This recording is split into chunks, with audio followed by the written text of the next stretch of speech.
how much she kicks ass in it. Fuck yeah. So we'll do this stupid, well, not stupid. We'll see what Vaush has got to say. I feel like he's going to make me so fucking mad that I might turn bright red on this. But anyway, Vaush and Destiny have had a big falling out, and Vaush has decided to like, the biggest problem with Vaush is he calls everybody a Nazi. And it's reductive, doesn't get to the point of an argument. But like I said, when you guys hear this man talk, you probably will fall in love too. I might lose all of you right here and now. Like, you might go over in droves. He does everything I do, but cleaner and like better and with a little more riz. You know what I'm saying? But anyway, let's get into Vaush. Let's see what take. I heard this isn't a bad video by him, but a lot of people want Vaush and Destiny to be friends again. I don't know, bro. He's afraid of debate. League on Legends got a mention on Gen V in the latest season. Hell yeah! Wait, is there another season of Gen V? Is that out? Because I remember they ended up where they ended up at the end of the last one. Well, sounds awful. Cleaner, more riz. All right, let's see what he's got to say. Consistently. And that's probably going to remain the case. Have you seen the shit that Destiny has been up to over the past 48 hours? Oh my god. Like, dude, I should love this guy. Like, this The intro. past 48 hours? Oh my god. This intro is like Fooly Cooley. You know what I mean? One of my favorite animes of all time. This is one of the characters from Fooly Cooley. Like, I should be this man's strongest soldier. Just his arguments, man, and the fact that he's so scared to debate. How are you not going to debate your ideas? Why are you going to sit in your little echo chamber and make videos on the internet? Like, I am so open to debate. Any MAGA fuck that thinks I'm ridiculous, please send your soldiers. I want to have a conversation with you. Maybe you can persuade me. I was a Gamergator. I was part of the intellectual dark web. I was against the social justice warrior movement. I have my wars with, I'm right there, man. You might be able to come save me. I initially didn't think that January 6th was an insurrection until I found out about the electors plot and the shit Trump did behind the scenes, okay? Maybe y'all can steal me back. I'm just saying, maybe. I mean, you can't, but I welcome you to try. Motherfuckers. Anyway, sorry. Justice. ABC wasn't this touched when Charlie's widow wept in front of the nation. She's wearing a beautiful gown, sings an opera performance, and in the end, there's literally sweat rolling off her neck, saturating her beautiful hairdo. It's beyond amazing. Hell yeah! Oh and the my far left is acting God. like Charlie had it coming. If you wanted Charlie Kirk to be alive, Donald Trump should have been president for the second term. You need conservatives to be afraid of getting killed when they go to events so that they look to their leadership to turn down the temperature. The issue is right now, they don't feel like there's any fear. This was vengeance for the election of Trump too. Absolutely correct. Good framing, Jesse. I love that Jesse Waters fell for this. Jesse Waters, so Destiny, let's just put this out there. So Destiny went on that Pierce Morgan thing. And then he came up and then like made a tweet pretending that he was banned on Twitch because of it.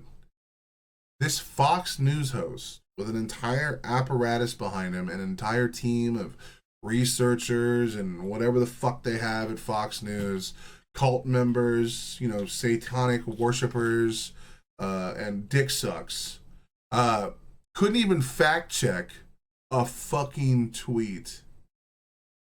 I was very critical of people like Hassan and Tim Pool and all of these people that get all of the facts wrong. And I'm like, dude, you can just use Google. Like, it takes 5 seconds. And then, like, a major news organization is getting it wrong. What is happening? That guy's name's Destiny, and he just learned his fate. He's fired and banned from making any more money on his site. No! You need Okay. On his site? Doesn't even know what Twitch is. How are you going to ban Destiny on dgg.com or whatever the fuck it is? It's his website. So apparently okay, I might have the order of events completely incorrect on this, okay? So my understanding is that Destiny popped in on a Pierce Morgan debate and riled people up. And then afterwards, on stream, he made a comment about how conservatives need to be afraid again or something. And then he got a bunch of backlash for it. And then he posted that he had been banned from Twitch, which has an impressive 22,000 comments. I don't even know why I said anything. Like, what up, Pixie? Yeah. Got quoted by Elon. A lot of engagement there. Really good. Of course, he got banned from Twitch in 2022, over 3 years ago.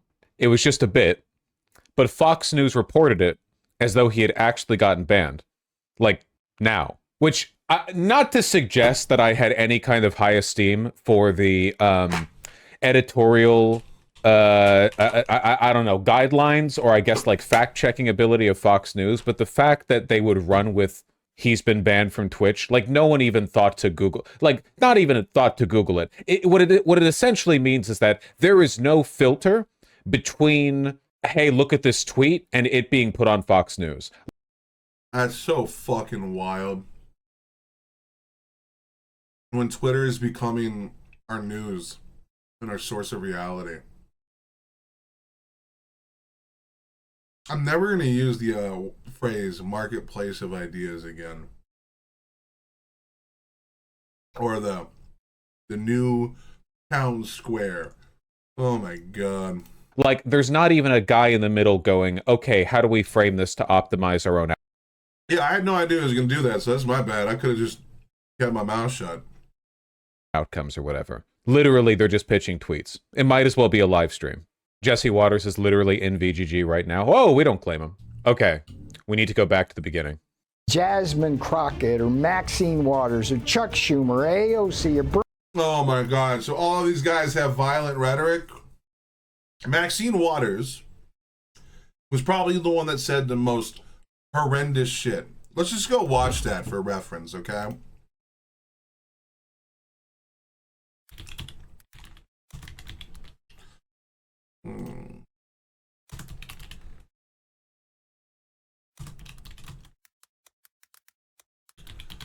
This is the thing she said that was the meanest, okay? This is in 2018. Maxine Waters. This is supposed to be the big bad. I don't want to watch that. Here we go. So this is supposed to be like the same thing. This is how they're calling this political violence, okay? I watched this in 2018. I was kind of mad. Yes, Maxine was unhinged that day. We saw, oh yeah, this is it. Yeah. So this is supposed to be the same level of the rhetoric, apparently, that the right is pushing when they call for holy war against the demons of the left. Okay, let's see what she's got to say. I remember it sounding not good, but I remember thinking, I know exactly what she's talking about at the time. And I wasn't kind to the Democratic Party back then.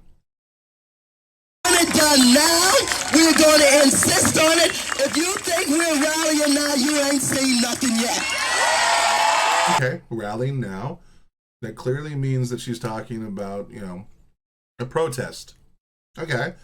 Well, protesting is allowed and protected under the freedom of speech. Okay, let's see what she's talking about. Already, you have members of your cabinet that are being booed out of restaurants. Who have protesters taking up at their house. So she's talking about how Democratic people that supported BLM during the riots were being kicked out of restaurants. I have to get some scrapping done, so I'm going to listen while I work. I'll probably be mostly AFK. Okay, Nikki, we love you. I'll make sure I save Chris Webby to the end until you're back, okay? Hell yeah. Holy war and demons could be hyperbole, but the concern is when they're saying it to believe that it isn't, it hits different. Exactly. And on top of that, when they're also calling for lawful violence, when the president of the United States is already pardoned 1,600 people, 200 that we know for a fact were incredibly violent. And then he says crazy shit like, he who saves his country breaks no law. So where are the laws at then? Like, if Trump says that you can break any law and he'll pardon you as long as you do it on his behalf. And then he also says that you're not breaking a law because you're defending yourself. And then you have Steven Crowder. You have fucking Matt Walsh. You know, you have all these people that are calling for essentially arming up in civil war.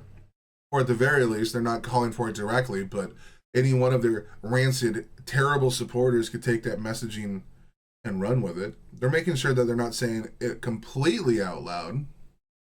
But rhetoric matters, man. And I used to be a fool not to think that it did. He's saying no peace, no sleep. No peace, no sleep. Right, so if we're not going to get an end to, like, the unjustified killing of black people, we're not going to give you peace. We're going to protest in your streets. We're going to take to the streets. When the president has already stationed military in key cities, the risk of dictatorship is, yeah, exactly, dude. Especially against the wishes of the governor, infringing on state rights, which is something that he said he couldn't have done during the January 6th, and why it's all Nancy Pelosi's fault, not his. Shows that he clearly could have, and the Republicans wouldn't have given a fuck. So, what are we talking about here? Anyway, so far, no violence. All of this is perfectly within the realm of freedom of speech. And guess what? We're gonna win this battle because we're gonna win this battle, okay, because it's a civil rights battle. Hell yeah. While you try and quote the Bible, Jeff Sessions and others, you really don't know the Bible. Okay, she's calling out the fact that they use the Bible as a rhetoric device and a fucking bludgeon against, or a weapon against people when they don't know anything about the fucking Bible. We saw that with the Ted Cruz conversation when he was trying to like quote fucking Bible verses to Tucker Carlson. Say what you will, Tucker Carlson is a total dick suck for the Bible. He's probably actually read the motherfucker, unlike a majority of Republicans that use it as like a justification to hate gays and, push their ideology on other people. Okay. So far, no violence. Everything she's saying is right on the nose. God is on our side. Yes, and God would be on their side because God wants what? Oh, people to be treated like fairly, right? Like if you were to take the Bible for its word, he says like, you're not supposed to really judge people. Leave that up to God. On the side of the children, on the side of what's right, yep. On the side of what's honorable, on the side of... As someone who risked arrest with Greenpeace to make sure the French president didn't get any peace while trying to listen to a concert at Checkers and protest of them testing nukes again, I stand for peaceful, noisy protest. Fuck yeah. Understanding that if we can't protect the children, we can't protect anybody. And so, let's stay the course. I will say I don't like that argument because I'm not one of the think of the kids people. And so, let's stay the course. Let's make sure we show up wherever we have to show up. And if you see anybody from that cabinet in a restaurant, in a department store, at a gasoline station, you get out and you create a crowd. Create a crowd, okay, so protest. And you push back on them.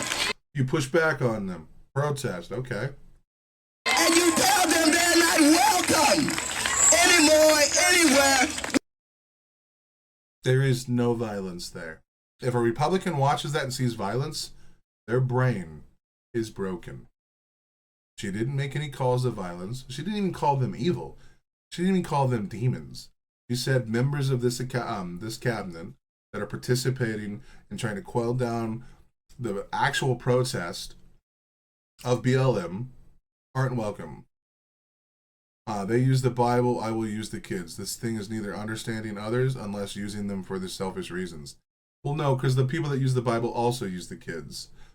And I'm on the left, and I disagreed with that line, but she's also right. Like black kids are probably not treated fairly in our society, especially by police, especially by white people these days.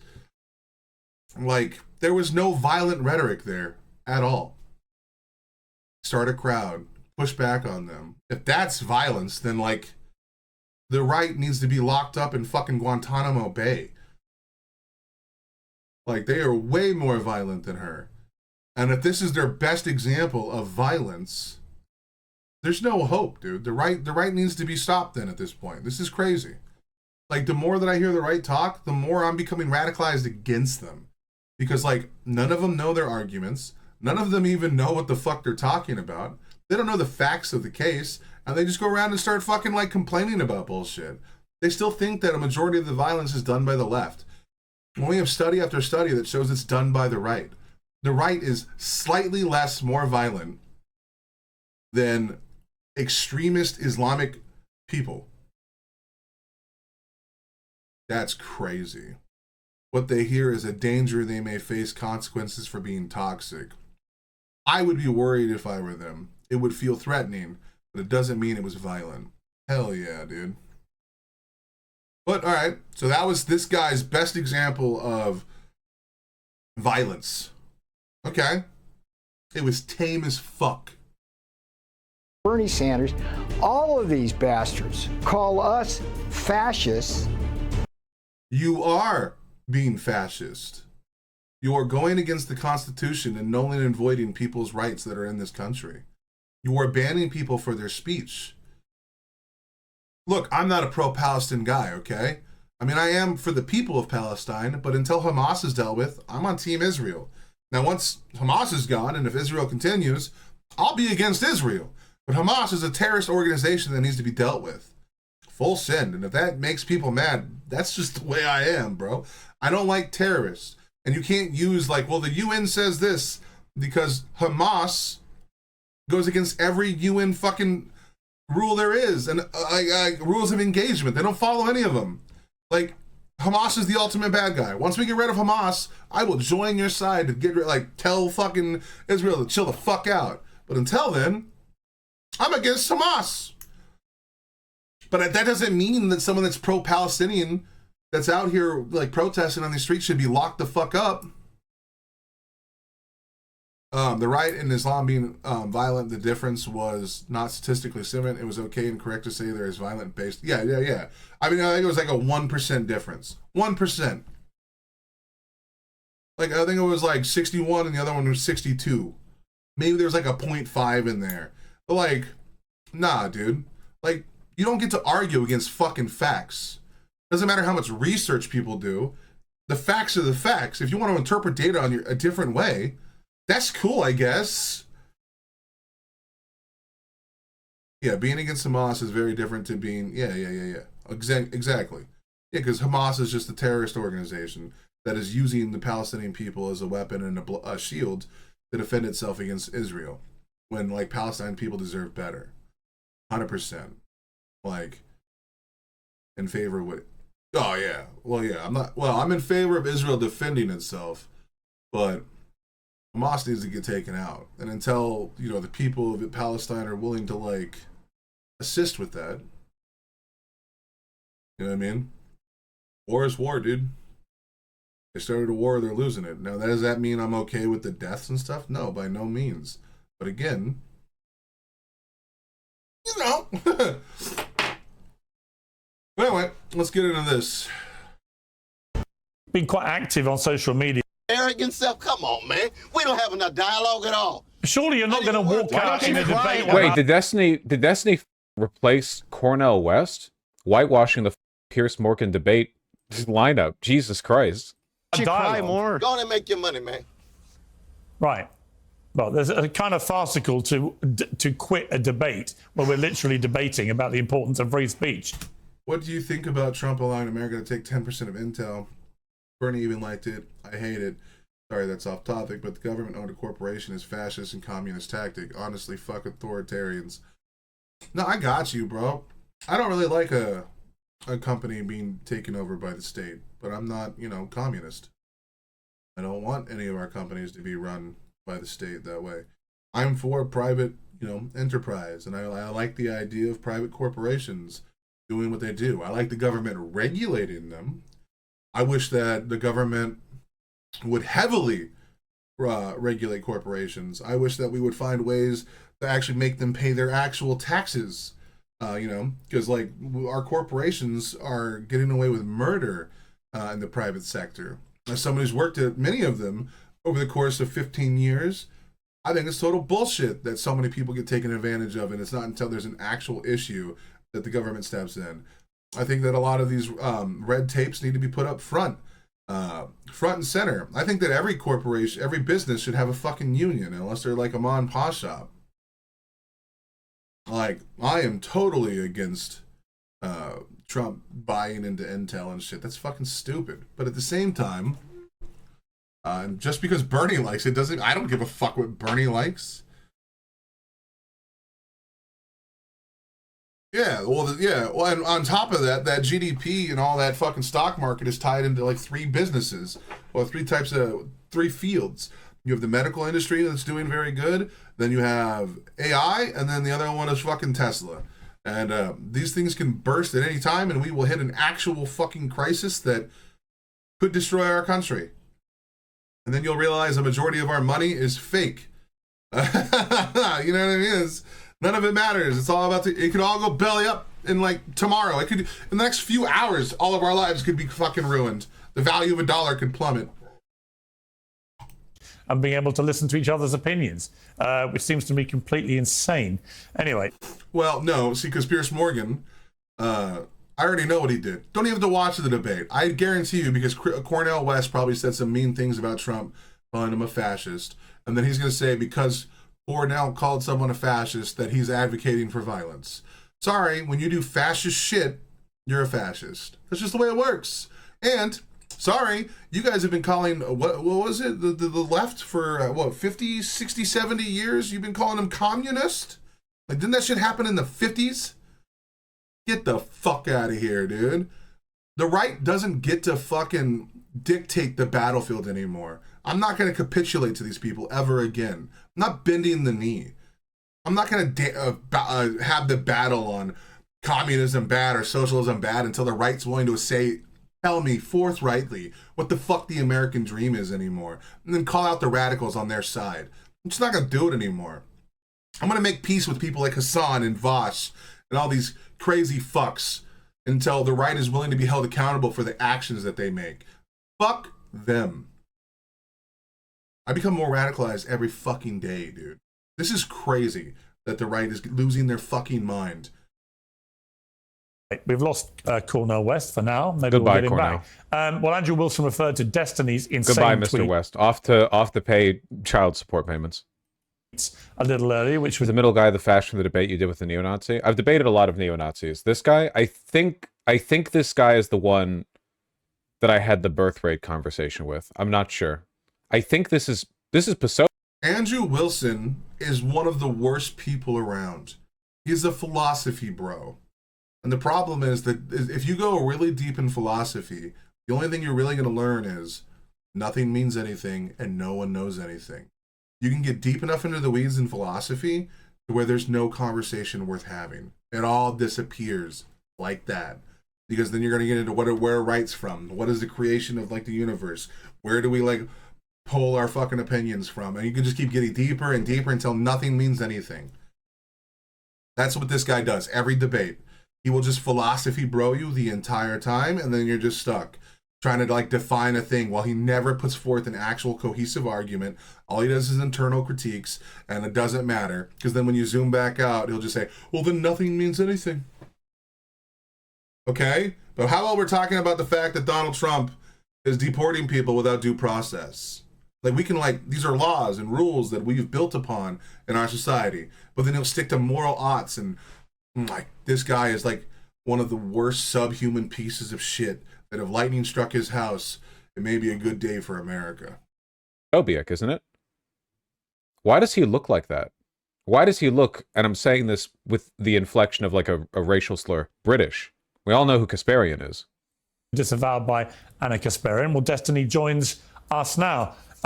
Destiny, you've been quite active on social media since Charlie Kirk's death. When Erica Kirk posted Charlie's coffin, you responded, she tagged him, brackets, crying face emojis. Come on, bro. I thought comedy was legal again. That was the whole point. in response to Alina Haber's tweet ordering people to fly their flags at half-mast in memory. You don't get to tell other people that they have to fucking fly their flag half-mast. I'm sorry, I don't give a fuck about Charlie Kirk. I don't give a fuck when Kobe Bryant dies. I don't give a fuck when Ozzy dies. I don't give a fuck when all of these people that have no effect on my personal life die. It's a shame that a person is dead. It's a shame that political violence is happening in America. It shouldn't happen in this country. But at some point, if you go around spewing hatred and nonsense and bullshit, what are you doing? Should you die for your opinion? Fuck no. But if you go down a street in the middle of Los Angeles and scream the N-word, realistically, you're not going to make it out alive. Now, should they kill you for using words? No. Is it wrong? No. Yeah, it's totally wrong. But what are we doing? Aren't these this? Isn't Charlie Kirk the same person that said George Floyd had it coming and, like, you know, used to ask questions about, like, if a woman got sexually assaulted, he'll ask her, what was she wearing? Get the fuck out of here. Charlie, you posted on X buying flags and poles just to fly them fully erect. That's a fucking banger tweet, dude. That's funny as fuck. Flags were ordered to be lowered by the President of the United States. Lower your flags. How about you suck my dick? How about that? You don't get to tell me how to mourn anything. Even if I was personally affected by the loss. Who the fuck are you to tell me jack shit? How I fly my flag is a freedom of speech. Why don't you shut your mouth, you elected piece of shit? And you then posted yesterday, ending every conservative debate call out I do in 2026 with "Don't dodge, bro." That's not what Charlie would have wanted. These are fucking banger tweets. What are we talking about here, man?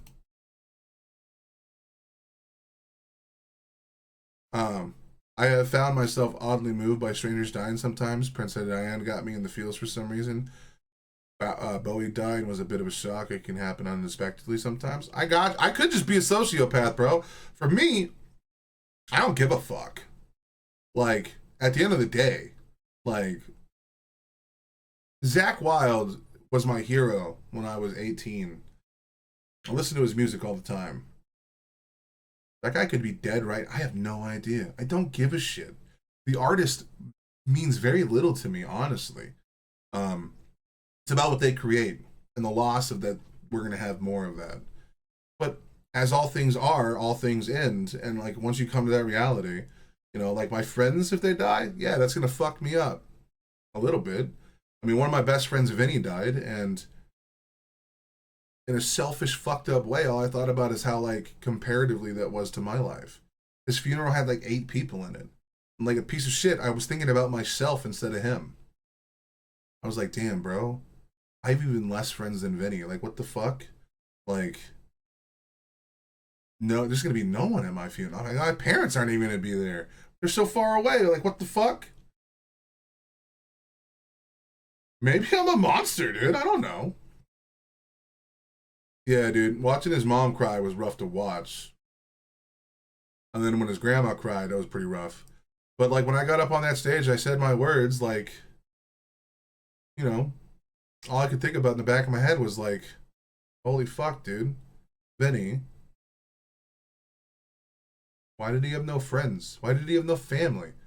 Like, there was, like, 8 people there. There were so little people there, they forced me to go up and talk about him as a childhood friend. And, like, they didn't even tell me that when I went, bro. They just forced me to, like, speak. And I'm like, all right, well, I'm not going to tell no to a grieving mom. I was in the hearse heading to my grandma's funeral, and an ambulance went by, and I nearly laughed as I thought you were too late, bro. And also, this is also a good joke, because right now, Destiny's calling out some shit. Like, Destiny, love him or hate him, he usually has a very good command of the facts. He usually knows his talking points very well. And he's very good rhetorically, and he can make jokes on the fly. Though I think his rhetoric is probably his worst part. Like, he's more fact-based than he is rhetoric-based. But he can fuck around and play in the mud a little bit. But, so a lot of, that's dark and hilarious. Gallows humor, some of the, exactly, dude. But ending every conservative debate call out I do in 2026 with "Don't dodge, bro." That's not what Charlie Kirk would have wanted. That's fucking hilarious too, bro. Like the fact that they're gonna soy out over these not even hard tweets that are clearly jokes. Fuck you. I mean, do you think that your response to the cold-blooded murder of Charlie Kirk has been appropriate? The free speech right. It's the shoe is now on the other foot. Okay, we had our fun back in 2015 with the Tumblr rights, but here we are on the other side. No more being edgy. No more your feelings. Now everyone has to handhold and pro clutch. Come on, man. I thought humor was illegal. I thought comedy was made legal again. What the happened? Yes. I think that the only way this country moves forward into a better world is when conservatives can finally realize that they need to turn the temperature down on their side. We are 10 years into whatever this Trump madness is, and there is not a single mainstream conservative that will call for a lowering of the temperature on their side. I think that liberals need to wake up and finally realize that if they're not willing to do it, it will never come down. If you wanted Plato, the price of apathy towards public affairs is to be ruled by evil men. I have heard way worse dark humor. Some of the jokes day after 9/11 were hilarious to me, but the best way to cope with grief is shock humor. Hell yeah.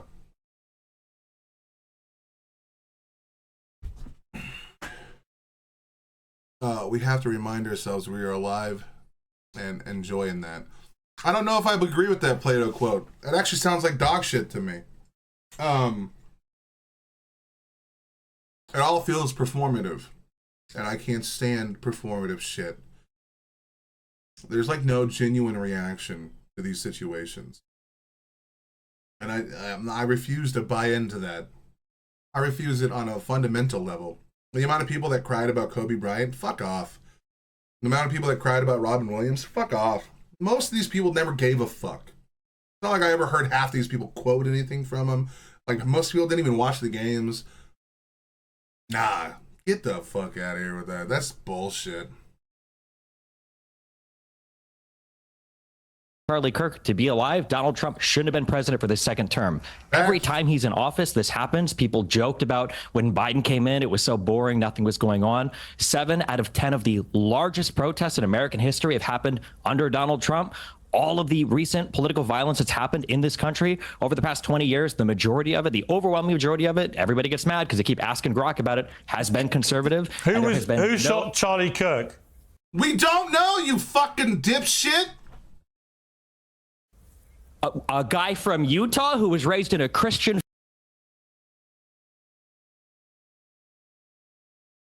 Oh, might have read that wrong then. Hold on, the price of apathy towards public affairs. Okay, never mind. Okay. Yeah, I mean, not really though. I agree to some extent. Like, in like the spirit of politics. Like, if we people sit out politics, you get dipshits like Trump. But that doesn't mean we have to like turn everything into like some vigil or altar for people that are like leaders of movements or fuck that. Or actors or musicians. There's not a single musician alive right now that if they were to die, I would ever think of them again. Not a single one. It won't have any impact on my life. Matter of fact, it could have positive impacts on my life, to be honest. Because that means the reactions might blow up twice as much because now people are so eager to like go rewatch something or re-listen to something. Like the idea of giving a fuck about Plato was talking about politics and okay. Well, yeah. So in that context, yeah. Family who was a 22-year-old guy white described dude. He wasn't Destiny. trans. He didn't have a trans girl. Pierce, I fucking hate you so much.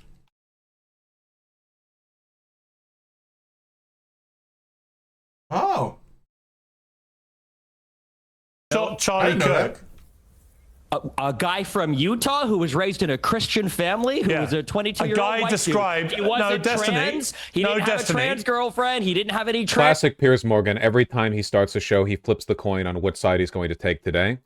Interrupts the statistically provable fact that conservatives commit the majority of political violence with the, oh, well, who did the most recent one? Well, that's funny, Piers Morgan. Would you make that same point after the next time? Yes, dude, because an hour after Charlie Kirk got blasted wrongfully, our MAGA guy went and shot up a school. I think he killed, what, 12 kids? If we're going to talk about the most recent attack, it was MAGA. And then in between that, Charlie Kirk, and then a few months before that, it was MAGA again. Well, it's funny because there was an act of political violence from the right that happened 5 minutes after Charlie Kirk was shot. It was a 16-year-old neo-Nazi who shot up a school. We don't have these conversations then. 9 times out of 10, it's a conservative, and when it's a conservative, Piers Morgan would never be like, oh, well, who did it most recently? You know?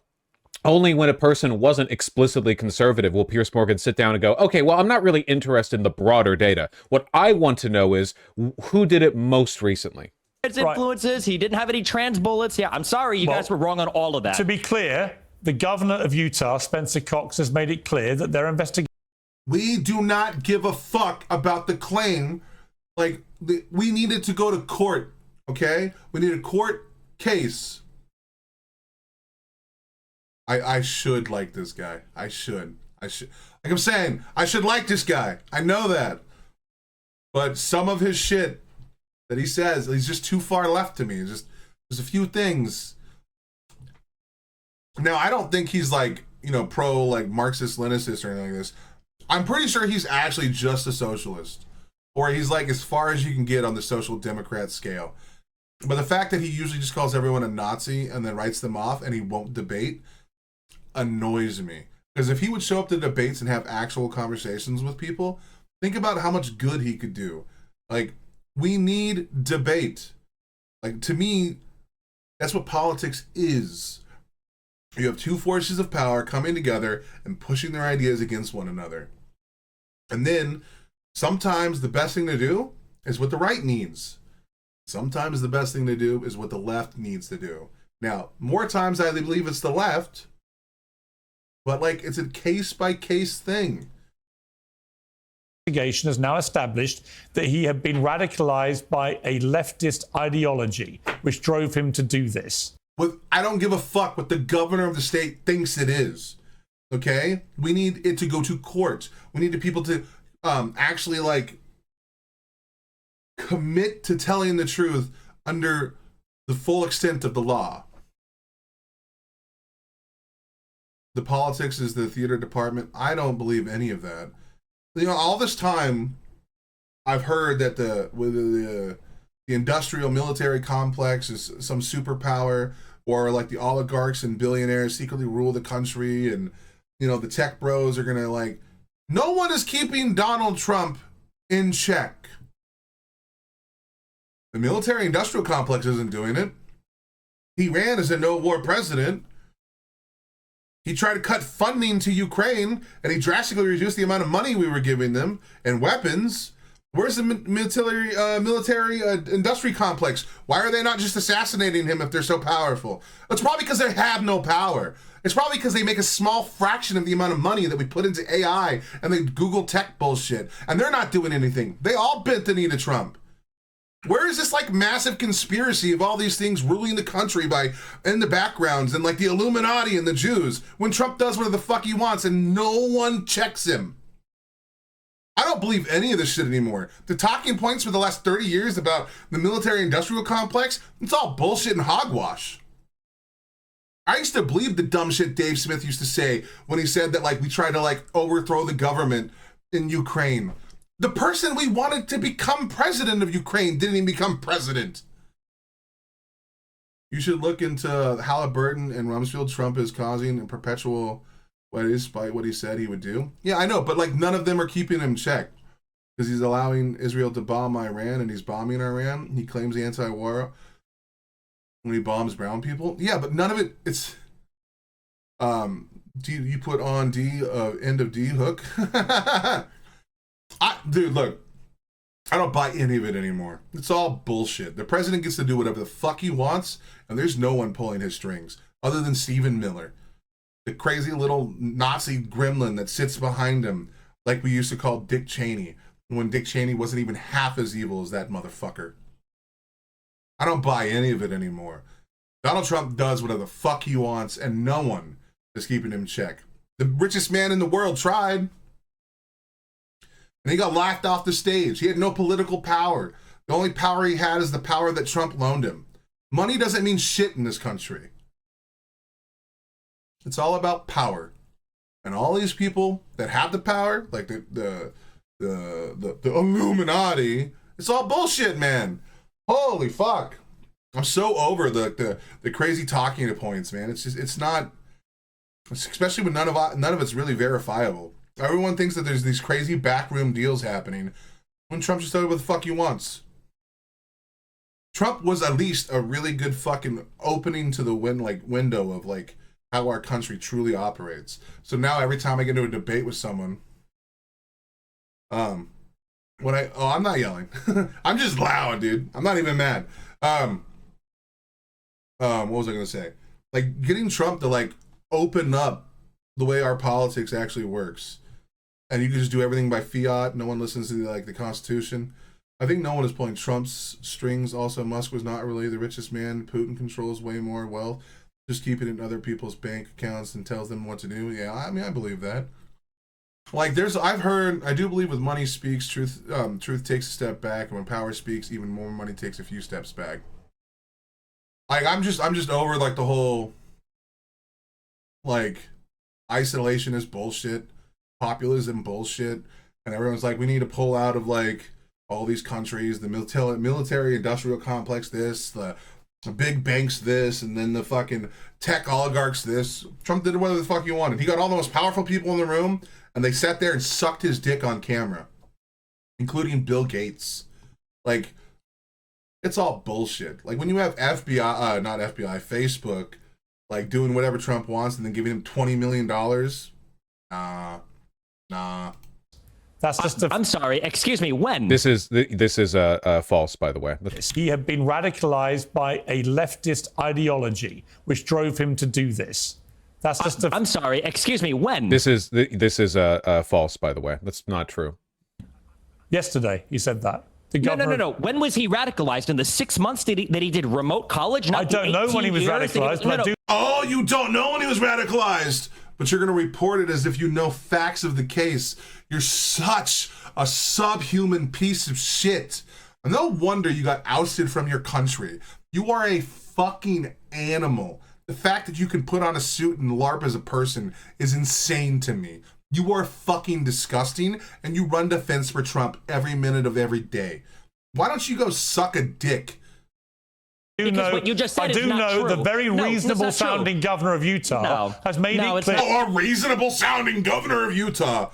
What the fuck do you know about reasonable sounding? Have you ever heard yourself talk, you absolute troglodyte fuck? What happened to your brain, Pierce? Oh, that's right, you never fucking had one. You're a shill and do everything just for money. You have no spine. And because the culture shifted to MAGA, you suck MAGA's dick. Not true.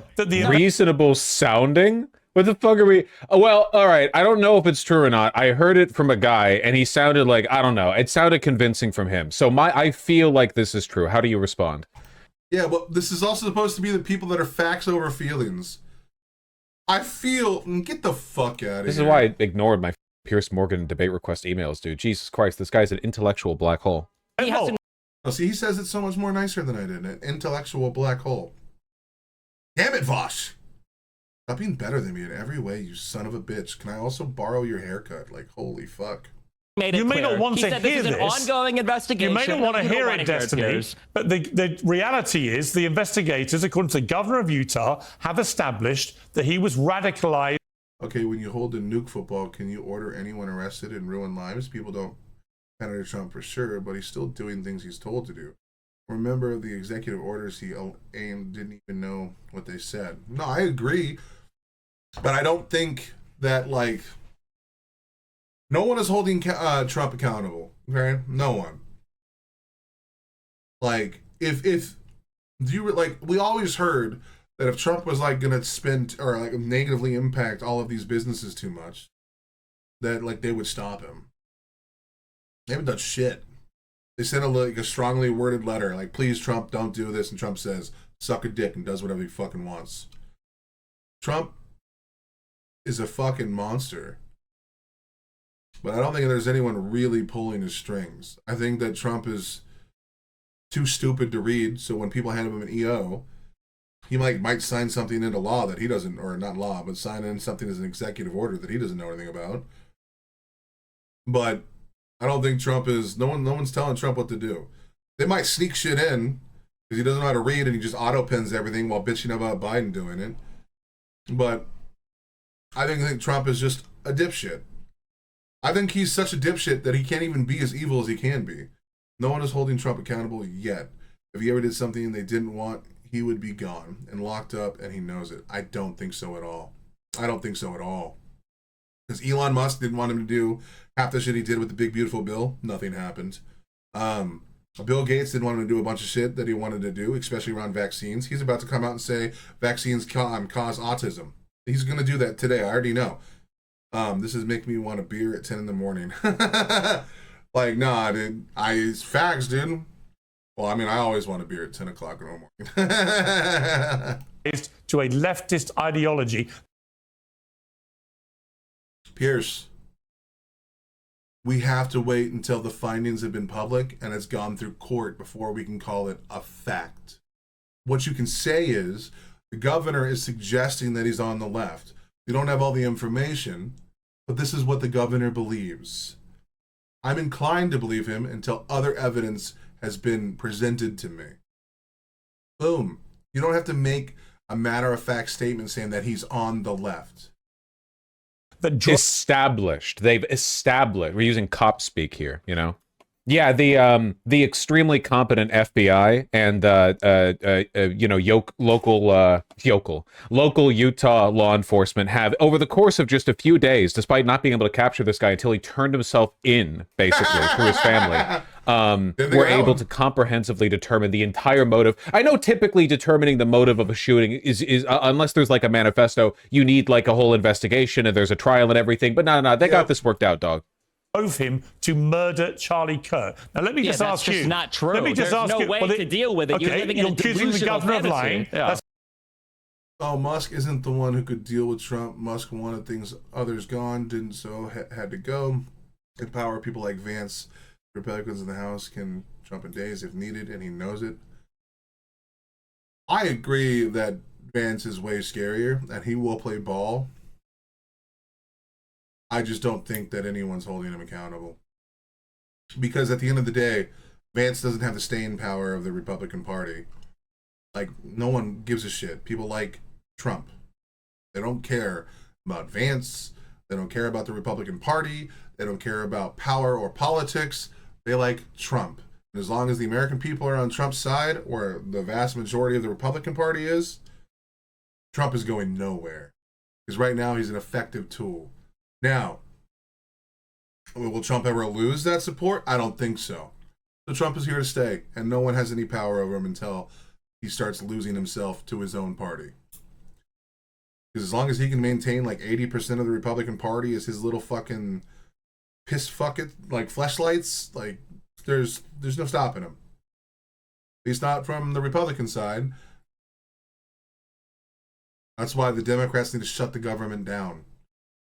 They need to. The Republicans do it every time they get a chance.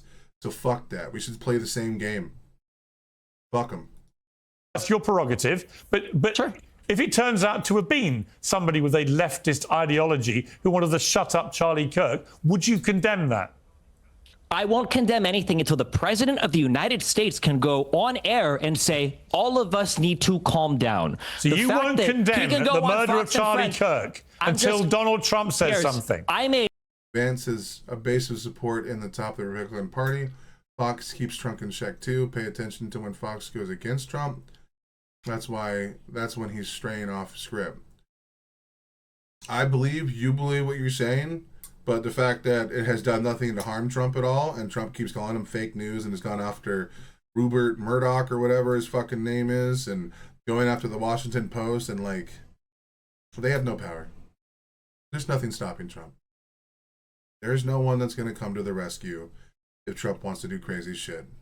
Until MAGA people wake the fuck up and turn on him, it's just going to be the way it is. And MAGA's never doing that.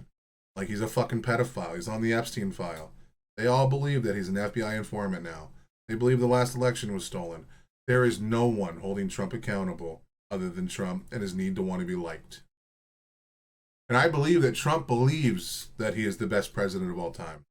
I believe that Trump thinks that the poll numbers that he's told about are real. And that Fox News is lying when they release polls that say he's not popular. All of the Republicans right now are watching their entire party get cannibalized in the worst way, and they want Trump to shut the fuck up. They want Trump to stop spewing the shit that he's spewing. But he won't. And they have to sit there and keep running defense for him. Even Ted Cruz came out and spoke out about the Jimmy Kimmel ban. Ben Shapiro did. Fox News did. Guess what? It's not going to do shit. He's going to ban someone else. No one has any power. It's all lies. A YouTuber, leftists and Democrats have been condemning and turning down the temperature, condemning violence, turning down the temperature for a decade. Donald Trump can't go on TV and say, all of us need to calm down. Well, he did once. He did after January 6th, right? He had to be like, have his arm twisted by a triumvirate of Senate Democrats, the military, and Mike Pence. They all had to like gang up on him in the hallway outside the Oval Office and beat him with a stick until he... And that's true. The reason why January 6th was not successful was because of people like William Barr, Mike Pence, people who made an oath to the Constitution above their station, above their president. They stood up for the American people when they stood up to Trump. This time, Trump selected people that will listen, that will capitulate, that will bend the knee, that will do as he says. J.D. Vance might be like the Republicans' biggest hope, but until Trump is not popular, it's over. He agreed to go out there in the Rose Garden and say, all right, my little pog champs, everyone go home. We're tired. I'm tired. Let's go. Like, that was the one, that was the only time. That was the only time. Also, after that one dipshit took a shot at Trump, there was like a few months long period where Trump... Agar irrelevant now. He can't be voted again. He now in the hands of Republicans in the House as VP. Vance steps in unfit in days. Now will they? Not while he's serving their purpose. I think that Trump is actively going against their purpose. The Republican Party does not want the shit that Trump is doing. The Republican Party didn't want Trump. MAGA demanded Trump. And Trump has enough sycophants in that they're going to push for a third term. They're already pushing in legislation to do so. Trump is going nowhere. America, as we know it, is over. That's why we're doing redoing lines in our states so that they can't lose the midterms. And then Trump can have a bigger control over Congress and the Senate. And he's going to get it. And he has a Supreme Court that backs him almost every time. This, Trump is becoming God. Trump was a little more quiet, a little more conciliatory. I don't know. He saw the ghosts, and he didn't like it. Can you tell me why he cannot? Why would you expect anybody, Destiny? You can't answer that. Can you answer that question? Why can't Trump you go on answer TV and this say, question? all of us should be less violent? Why do you can't think Trump say that? Why do you Why think is your behavior contingent on Donald Trump? Because why the fuck wouldn't it be? If one party continuously calls for escalation of violence, calls for things like civil war, and calls the people that are against demons and evil, which is the Republicans wanted power. They want a small government and low tax and control of the Supreme Court. Trump is giving them what they want. If that stops, he's gone. Yeah, Dirt Miller, my fellow, parted my comment on his new song. Yeah. I don't think they want Trump. They never wanted Trump. They already have the Supreme Court. They already had it before. They didn't need all this other stuff. Why do you think that so many people in the MAGA movement that are like the influencers are calling out Trump now? You might be right that they're going to try and turn on him now because they're seeing an attack on free speech, and they know that if Democrat were to ever win, they could use that same attack vector on them, and that means they'll never be able to win another election because we could just silence all opposition if we wanted to, like Trump does. So, like, again, people like Ted Cruz, Ben Shapiro, Fox News, like, all these people are coming out against it. But I want Thomas Massie. I do like Thomas Massie. Thomas Massie's kind of gangster. But while they're going against him, MAGA is going to prop up Trump because they never turn. And again, if they betray Trump, no MAGA is going to vote Republican again. They have to capitulate to MAGA, dude. It doesn't matter if you think Trump's going to run again. They're the electorate. They're the voters. They're the ones who show up and put their name down. Right now. Why do you is think? your No, let me ask a behavior question. on Donald Trump? Let me ask a Barbarian pulling Trump's cockhead out of her throat to finally speak up. But Anna Kasparian and let's see if I can predict what he's going to say. Anna Epstein files to turn MAGA on Trump easily. There's 500 much they can use to turn the love to. Dude, MAGA people have already given up on Epstein. Like, we're thinking about a rational world. Like, Americans are fucking dipshits, dude. Americans don't even know how to read. They don't even know what an article is. They don't even know what a study is. Like, America doesn't. A majority of Americans, well, not a majority of MAGA Americans, think that January 6th was a tourist event that were let in by the police and was completely mass orchestrated by the Democratic Party and Antifa and the FBI. They believe the last election, or the 2020 election, was stolen. Like, you think they're ever going to turn on Trump? There's no way. They might lose a handful of, like, libertarians or centrists that were sick of, like, the cancel culture bullshit. But, no. MAGA's never turning. They don't give a shit. They're stuck. They love their boy. And then, like, unless Donald Trump, like, ends up on a fucking videotape having sex with a minor with, like, an ID in her hand at the time of it happening, they're going nowhere. Cenk Uygur, by the way, have just fully been on the right over the past year or so. I don't know. A lot of it was. You can actually go, like, not all of it, but you can go through the actual indictments in the court cases where people were charged. A lot of that stuff was put out. You could just go read it. Like, and people would probably know that January 6th was an actual insurrection between the Oath Keepers and the Proud Boys. Oath Keepers placed pipe bombs all around, dude. Like, one of them was like 20 feet from Kamala Harris at one point. Like, politics is over in America unless MAGA is willing to simmer the fuck down.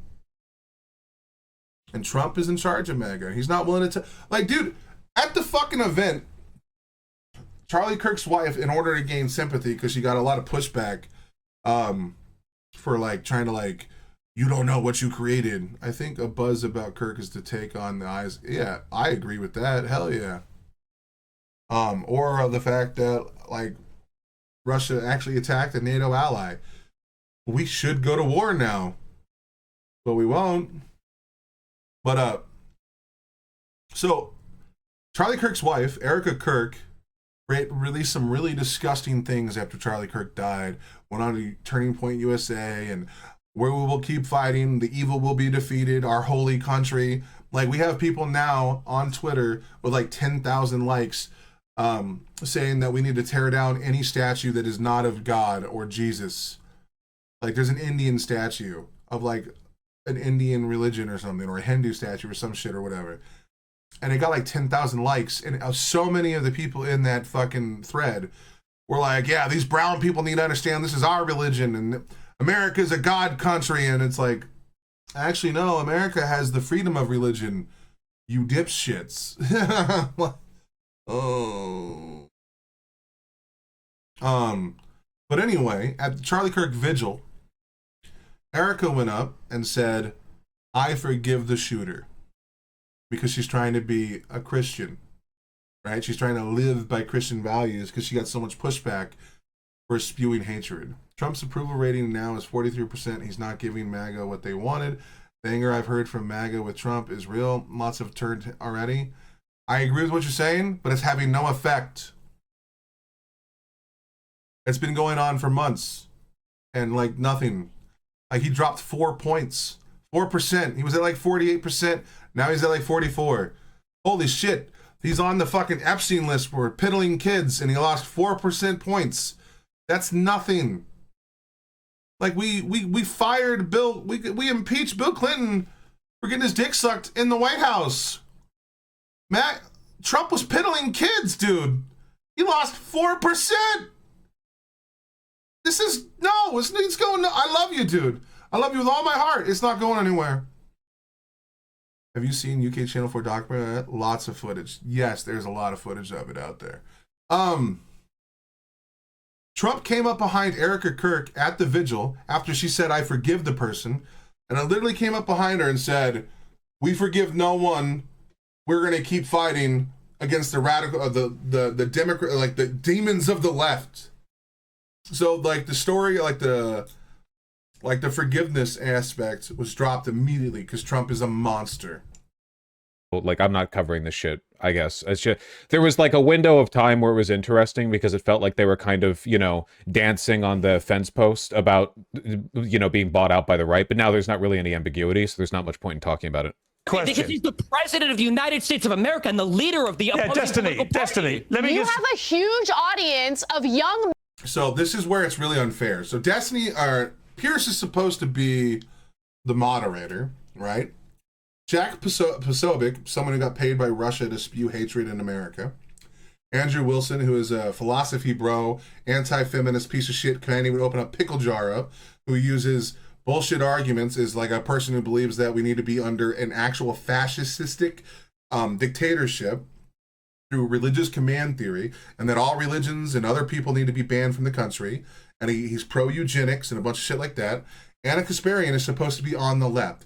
She's supposed to be on Destiny's side. But all this is 4 Republicans attacking Destiny, the only liberal on this stage. Anna Kasparian got treated like shit by the left because she came out and said, I'm a woman, not a cis woman. How dare you? Is that a rebel? No, it's one of those Ultra Zero monsters. Hard to see with that big ass light that I can't turn down anymore.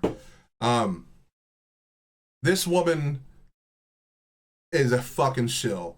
Her, Hassan, and Chink, all they ever do is talk about the donor class. They believe that the donor class is really who run our country. I believe that's all bullshit. None of them have done shit.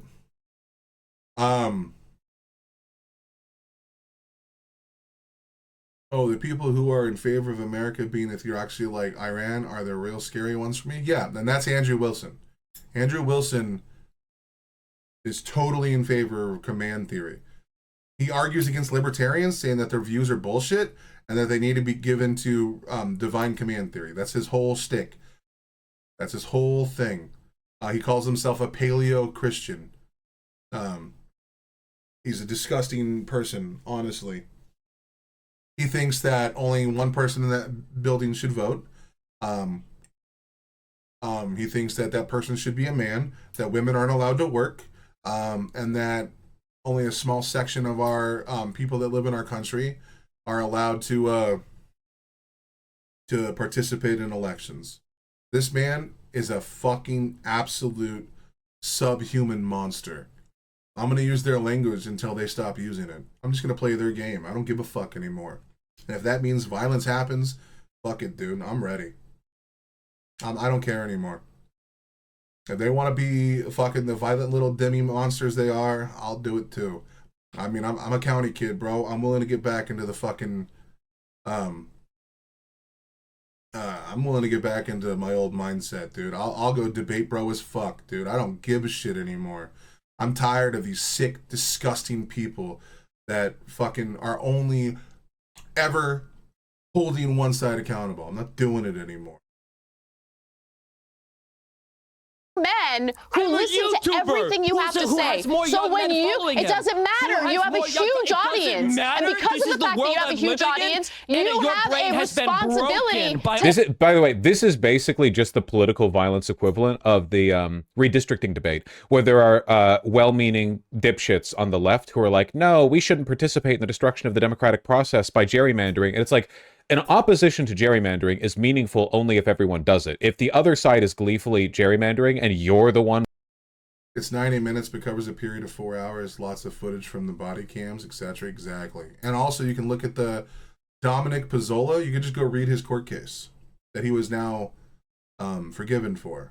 Like, Dominic Pizzola was charged with sedition and conspiracy.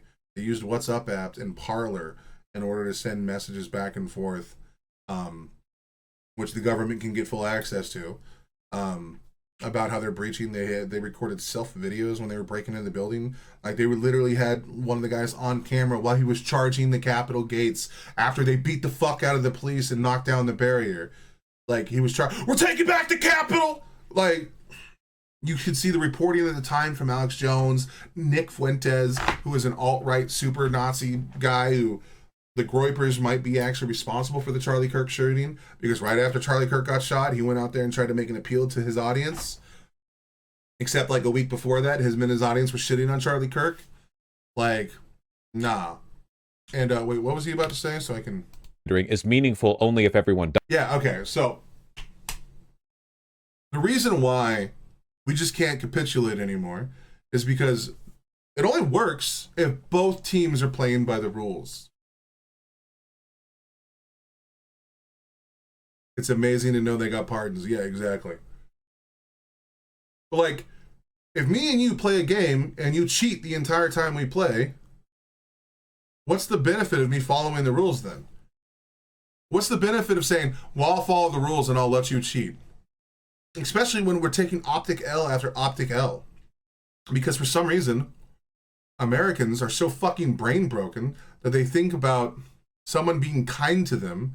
We're talking about moral oughts is like us like sticking our nose down at them. No, fuck that. I'm tired of these these sub IQ dipshits who hear arguments on the internet or watch clips from Andrew Tate try to talk politics when they don't know jack shit about them. And then anytime you bring up a factual or a fact that they should have to reconcile, they just say, "Oh, I don't know that one. I didn't look into that. Sorry, I wasn't following that." Like, oh, but you watched like 2 hours of Biden tripping while he was getting on airplanes, but you didn't know about like who broke into the fucking Capitol building, which officer died, but you know Ashley Babbitt's name because that was a talking point on the MAGA right. Why is it that they get to control the entire environment of conversation? I don't understand how this continues to work in their favor. Like, even normies, because like the right has this massive media apparatus between Fox News, Sky News, Joe Rogan, dipshits like Dave Smith and Jimmy Dore, and fucking dumbasses like Tim Pool and Jack Posobiec and Dave Rubin, and all these ass fucks that run defense for him, and now even the Young Turks that defend Trump at every possible turn while they spend a majority of their time shitting on Democrats and then get to pretend and LARP as if there's still some. Get the fuck out of here, dude. Does it. If the other side is gleefully gerrymandering and you're the one boldly proclaiming that you won't do it, you're basically just admitting that you're open to attack, you know? Likewise, like what if you play against cheaters and are good enough and still beat them, it can be fun.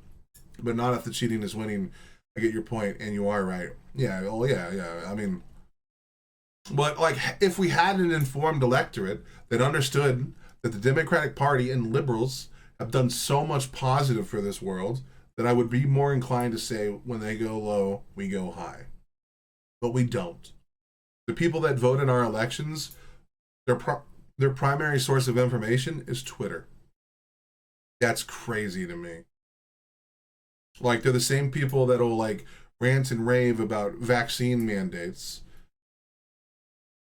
but then like they're perfectly okay with, you know, people nulling and voiding freedom of speech, and then Trump installing like a faith ministry in the White House for Christianity. One, America is not a Christian country. A majority of people in our country are Christian, but America is not a Christian country.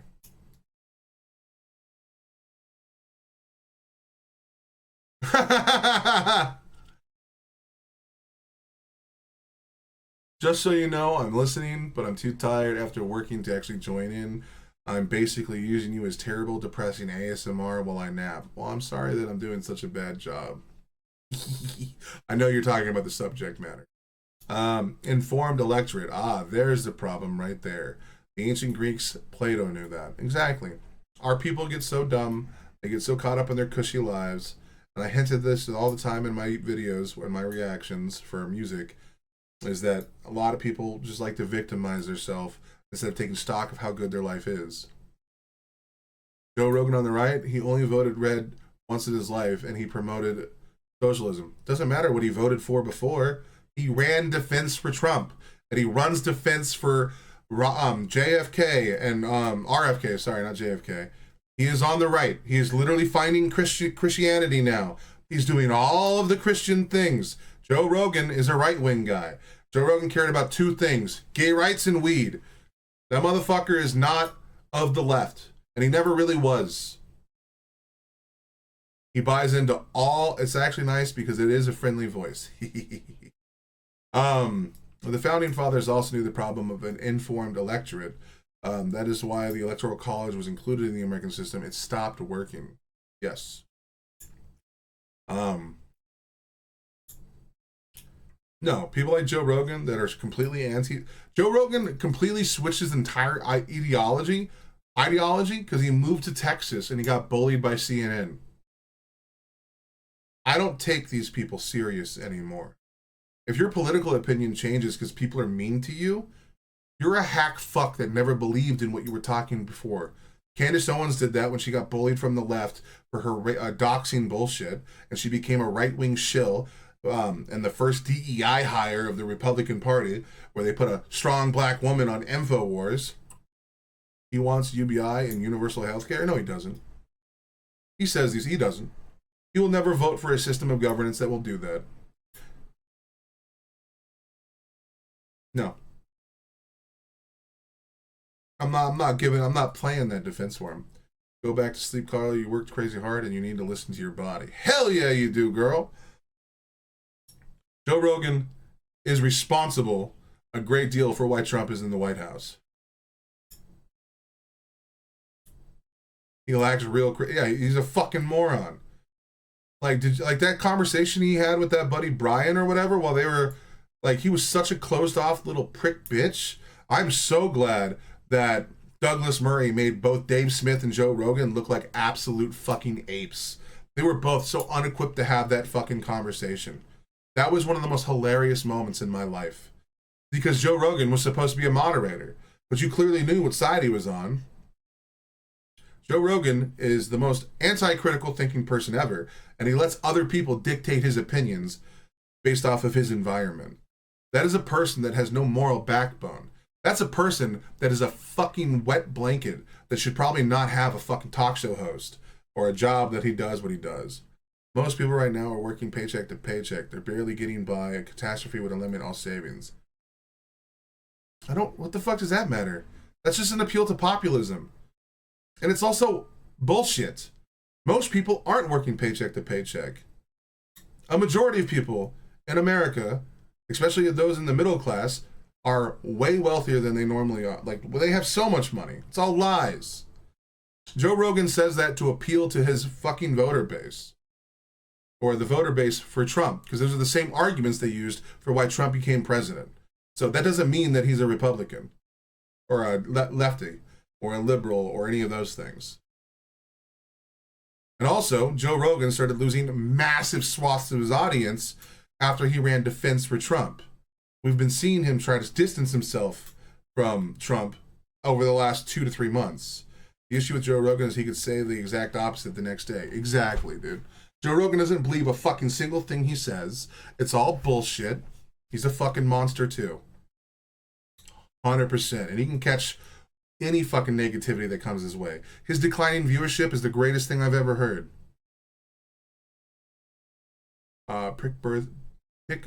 bitch Z's. No. And I'm not playing this game anymore with these people. Nah, fuck that. Joe Rogan promised that he would never bring Donald Trump on because he said flat out he doesn't want to support a guy like that. And then he does it. That's bullshit. And data shows most people in America are living paycheck to paycheck. The average is higher, but the majority are on the edge. Yeah, but no, that's not. They're living paycheck to paycheck because of their spending habits. Most of them are making well off enough money to be okay. Most of it is bullshit. People buy beyond their means because they are Americans and they believe they deserve more. That's not that they're living paycheck to paycheck. It's that they're not living within the actual means that they have available to them. A majority of people spend their money on fucking DoorDash or delivery for groceries to their doorstep.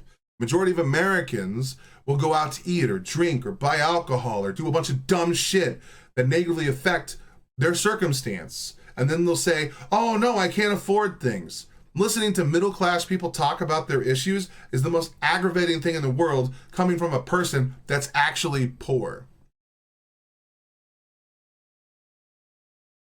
Good thing about Joe is he's not willing to admit he's wrong. When Joe Rogan thinks he's right, he'll keep defending it even when he is wrong. That's the problem. He is not the guy that you're saying that he is. Joe Rogan will say, don't listen to me, I'm a dumb ape, but then bring on someone that is going to come out and say a bunch of horrendous shit.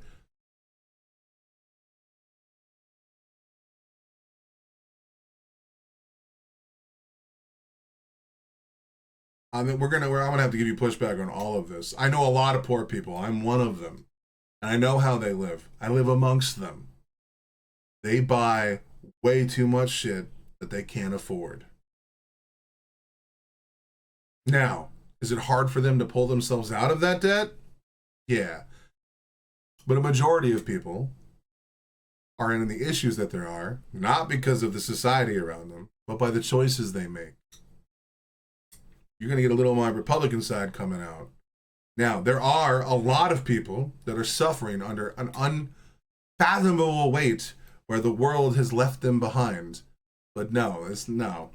I'm not going to buy into any of that shit. I know poor motherfuckers. I'll check back after a while. My battery will never make it to the end of the stream. Otherwise, I'm working on the garage, so I have string cord all over to plug in. I'm looking at the data, not anecdotes. Sorry. Yeah, but the data, like, what part of the data are we looking at? What is it going into? What data do you have? I'll look it up right now, and we'll walk our way through it.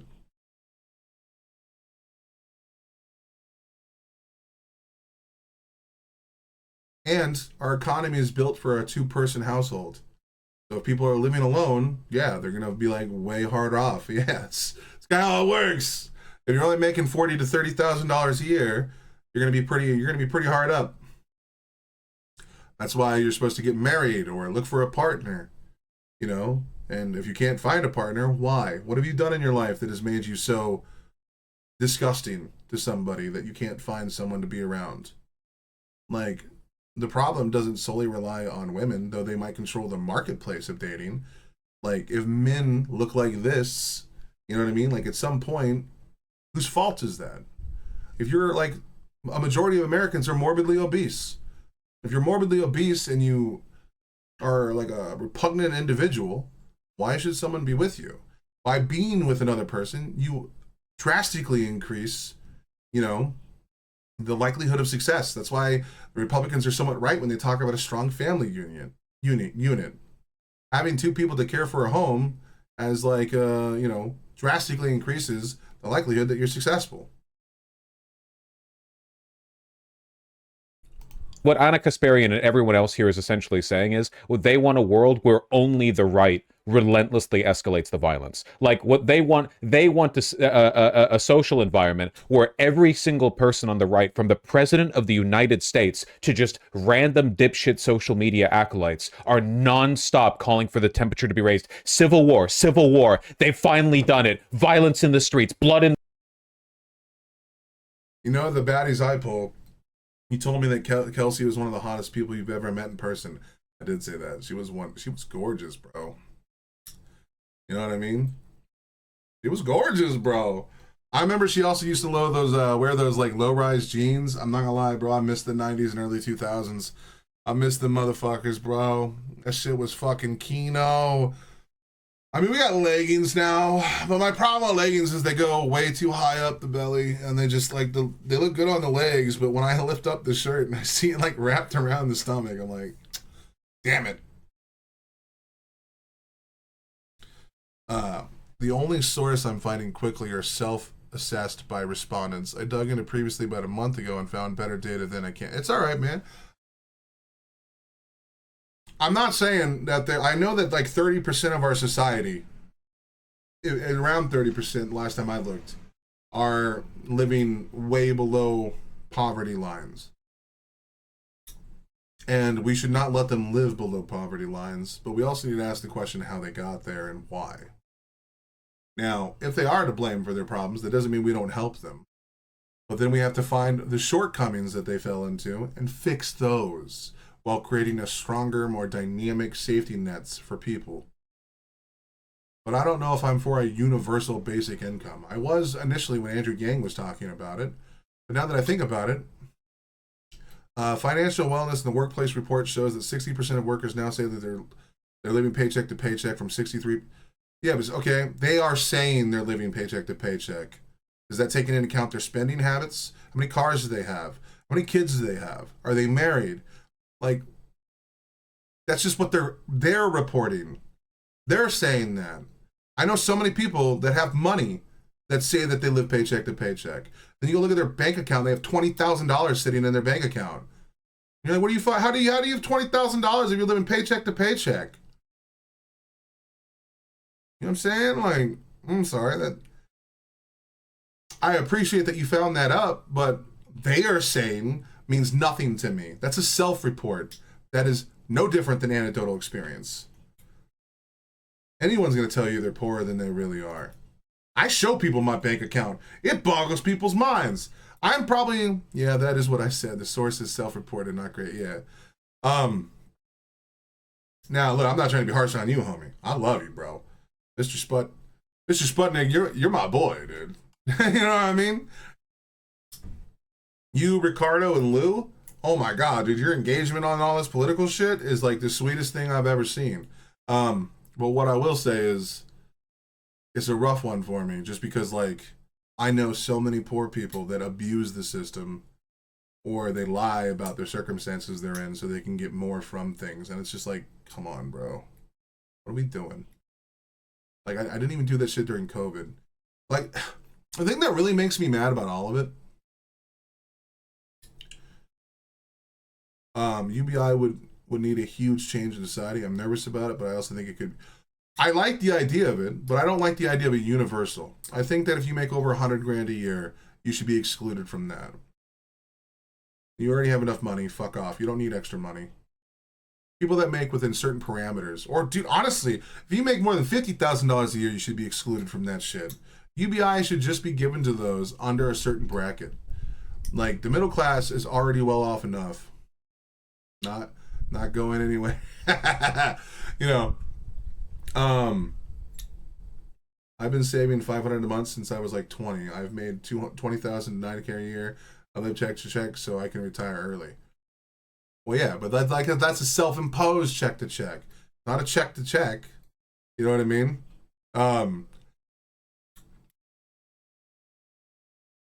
There's nothing wrong with living paycheck to paycheck if it's a self-imposed thing, because you're setting money aside.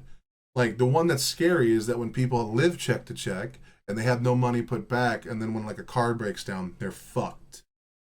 And that's why a lot of repair facilities now come out with a way that like you can get credit through like a lender and they'll pay for your bill and you make them payments.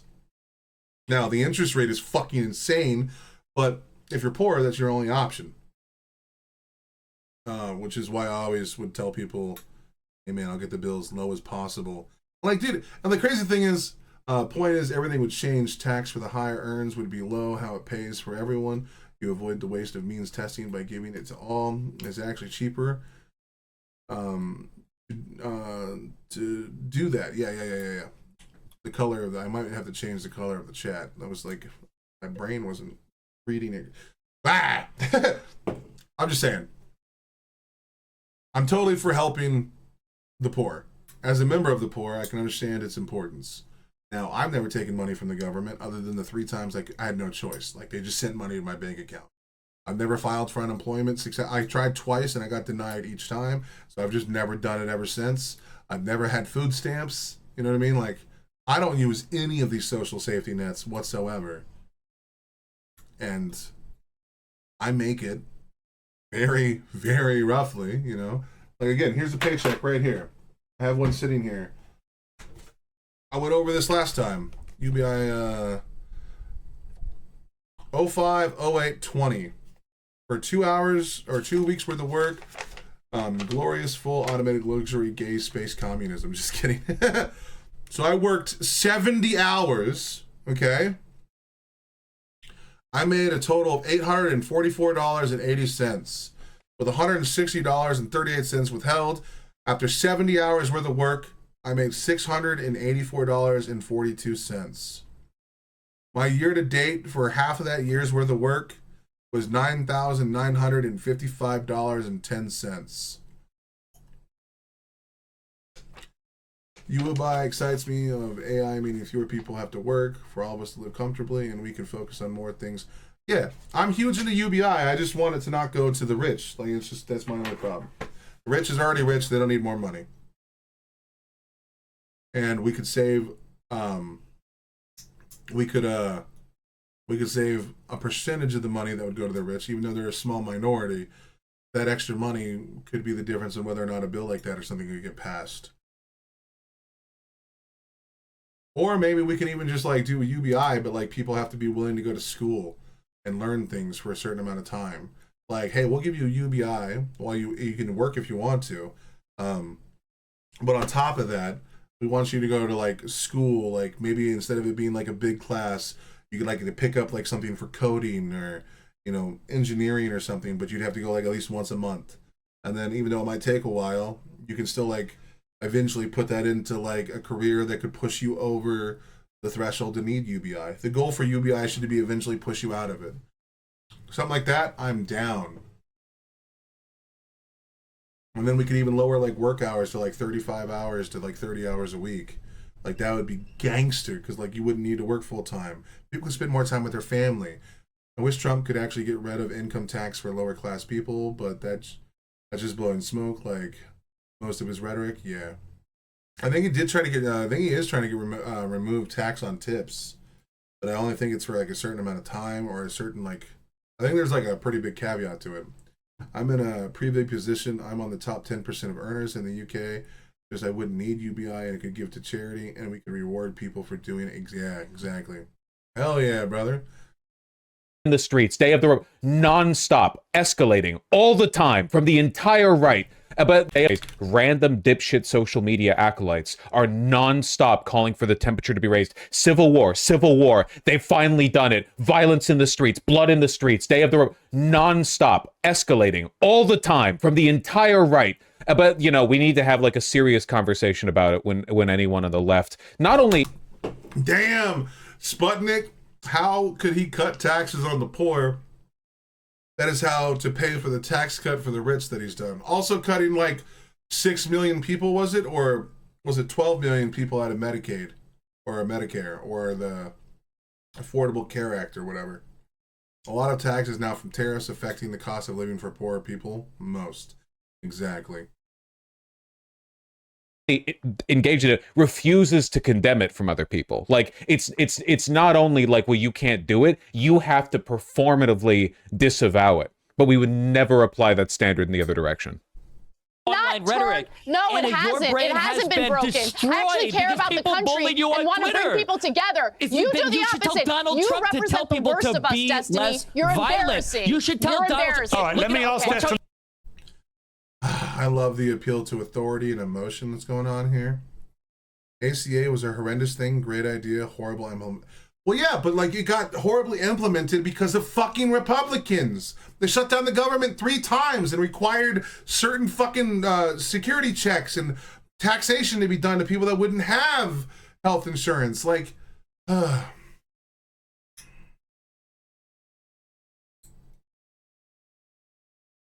A lot of that was the Republicans. I was a truck driver at the time. I remember the shutdowns because I was in an incredibly MAGA fucking field. It wasn't called MAGA back then, but oh my God, the MAGA dick suck now. Easy this is. Watch how easy this is. Hang on, don't all shout at once, please. If Donald Trump would have come out and said, hey, we should all be less violent, I have no problem saying, I have one question for you, Destiny. Why can't conservatives do that? Why can't conservatives do that? Destiny, I have a question for you. Why do you think in your campaign for everyone to dial down the temperature, why do you think that mocking the grieving widow of Charlie Kirk when she posts an image of her... Yes, Obama's actual vision for healthcare was great, but the political reality was some Dems in red states didn't back him either. True. Because they thought it would be career suicide. Kind of like AOC in the Palestine and like defunding Israel thing. Which it is, because like AOC got yelled at by all of the people on her side. That's supposed to be like the pro-socialist and social democrat and even the communist. All turned their back on her because she was thinking about her career. Unfortunately, baby boomers love Israel, and they have a good reason to. Israel was a nation that had a compelling story. It's democracy in the Middle East. Baby boomers lived after, the terrible effects of World War II, and, they have fond memories of Israel, and it's going to take a lot for them to get off Israel's dick. And unfortunately, baby boomers are the biggest people that actually vote in our elections, despite the fact that they're dying off. So, AOC is like, I'm not going to fucking support that movement, even though I agree probably with it. But, like, it would be career suicide, because if I go step on a stage in 4 years to go up against J.D. Vance, I'm going to need those baby boomers' votes. It's a complicated game, man. At the coffin side. Where is part of your campaign to promote peace in Europe? Do you think... I agree with what you're saying, but the political reality just isn't that. And if I care about politics and I think that the Democrats typically improve lives when they're in office, I'm going to back her play on that, because I think it's going to come down to AOC, not Ben Shapiro, Josh Shapiro, Gavin Newsom, and... there's another one in the tip of my head. I can't remember who it is. I don't think Bernie's going to run again. I think he's already said he's not going to. There's another one, dude. I can't remember his name, though. Oh, Pete Buttigieg. I think all of those guys are going to run. And whoever has the best chance to win. You know what I mean? It's acceptable to make fun of Hitler shooting himself. Like, what the... a non sequitur. No, it was actually not a non sequitur. Like, people like Charlie Kirk are the main propagators of this social problem. Oh, I know the political reality. It's politicians have to play the game, choosing the hills to die on. Yeah, it sucks because it's one of the things that really sucks about it is because by them doing that and playing the game of politics, 100%, homie. By playing the game of politics, it makes them feel not authentic. But in order to get into power, to enact the changes you want, you have to work with people across the political spectrum. Did you just lose? Yeah, I lose the game all the time, bro. Fuck. But the left typically improves lives when they're in office. The left made the Affordable Care Act, the Inflation Reduction Act, the CHIPS Act. The left made massive strides for civil rights. The left ended slavery. Now technically that was the Republican Party, but it was a liberal Republican. And since now liberals don't exist in the Republican Party anymore, but I'm a claimant. You know what I'm saying? The left gave the women the right to vote. The left has fought tooth and nail to make drugs affordable for the working class and those of a poorer variety. Like, the left has done nothing but improve lives. Sometimes they overstep. Sometimes they move too fast. Sometimes they play too much politics with the right to get things done. But almost all of the attacks from the right are just lies. The left never did an open border. The left has never been pull in all immigrants. Like, we understand that there's like a birthing crisis in our country. Less and less people are having kids because more and more people are stuck working together. Because as women started to enter the workforce, we saw a massive increase in the spending power of households. And imagine how it would be if America had an actual left. Well, I think we have a pretty good left with liberals, but you know, that's just my opinion. And I want to get back to the age of liberals being in power. I want a strong security net around the world.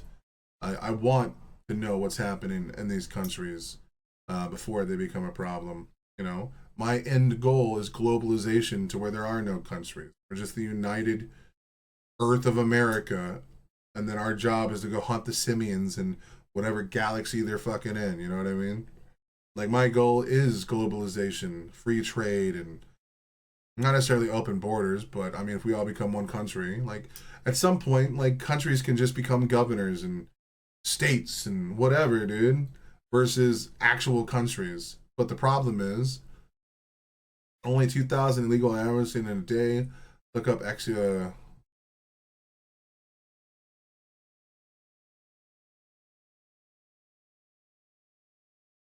Yeah, I've wanted a world government since 1978. Yeah, dude.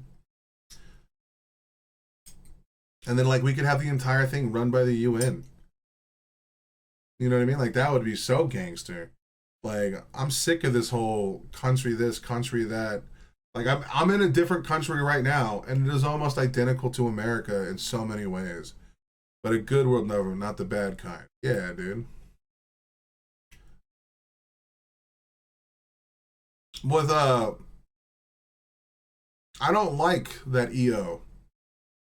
That EO is half of what we were going to do with the actual bill through Congress. One, I think we need to take away the ability for presidents to write EOs, or we need to put a limitation on how many they can write. I think that presidents should only be able to write EOs like a handful of time. That is just the issue. Who decides what is good? AI? What could possibly go wrong there?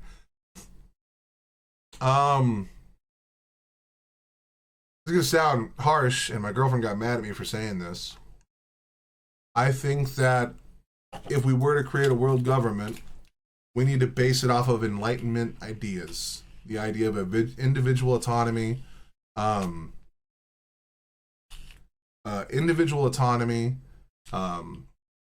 right to self, and then a few other like ideas that might be present in other constitutions around the world. That we should all have the right to pursue health, happiness, life, whatever you want to call it. And we have the freedom of speech, freedom to practice, whatever dog shit religion we have. You know, all these basic principles that exist in America and probably around the globe in a handful of countries. And if the world can come to that agreement, I would totally be okay with like the UN taking over. And we get rid of kings and presidents and all the other bullshit. We elect governors that vote in our interest and our rights, and not one country is more powerful than the other. Every vote counts the same. Doesn't matter the amount of money that that country produces and creates. All that shit. I think you and I would agree on good, but others think theocracy is where things get bad. They wouldn't be on this planet anymore.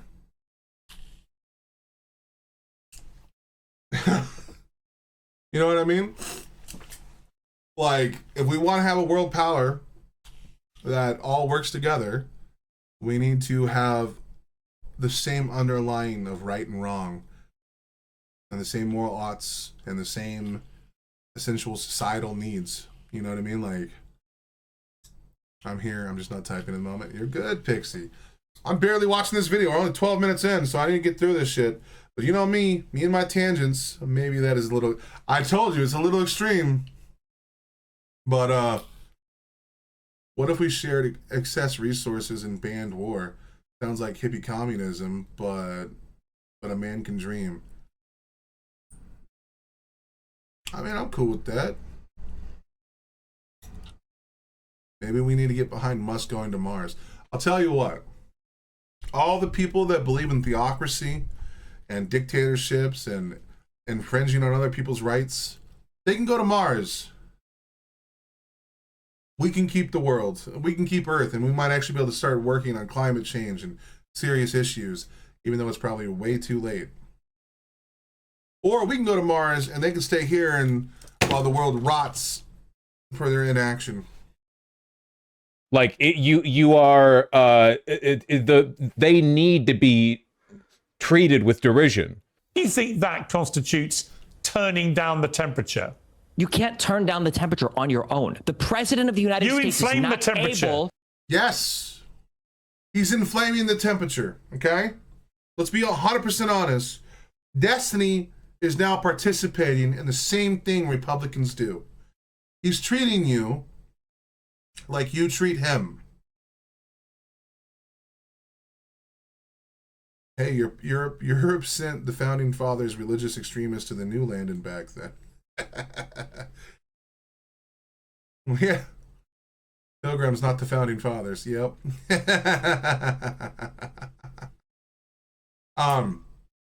Destiny's treating the right like the right treats the left. And if you don't fucking like it, maybe you need to stop treating the left that way. I stand with Destiny. 100%. The right needs to learn that it doesn't get to continue to get away with the bullshit that it does. Hands down. They are responsible for the environment they've created.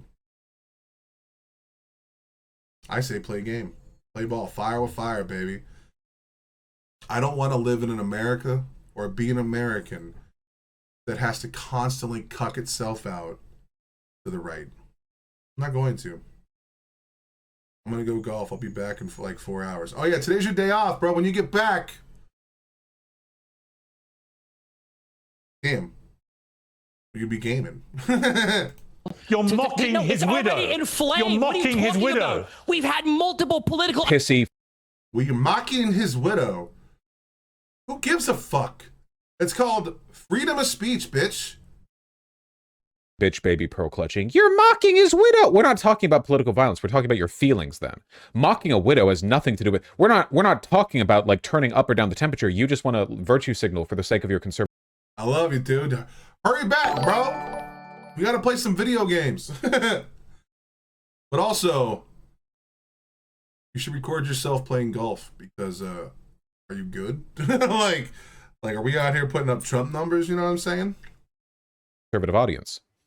Pierce Morgan, dude. Every time with the coin flip. Assassinations over the past year. What do you mean it's turning up the temperature? Why did you mock his widow? Online? Why did he mock his widow? He already told you, you absolute fucking ape.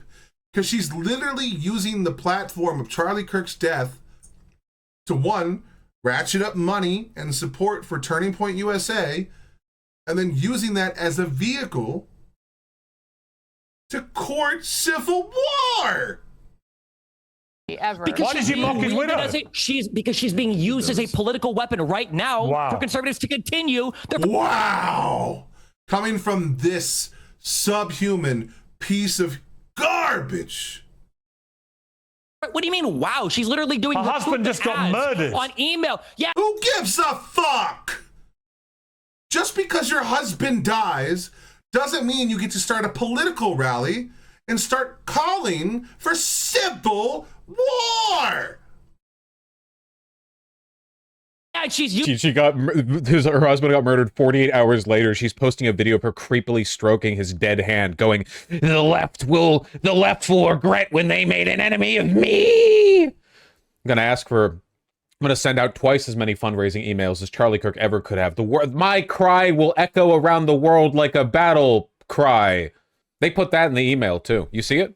Chat, did she seriously do that? Yes! Yes! There was no private grieving. She doesn't give a...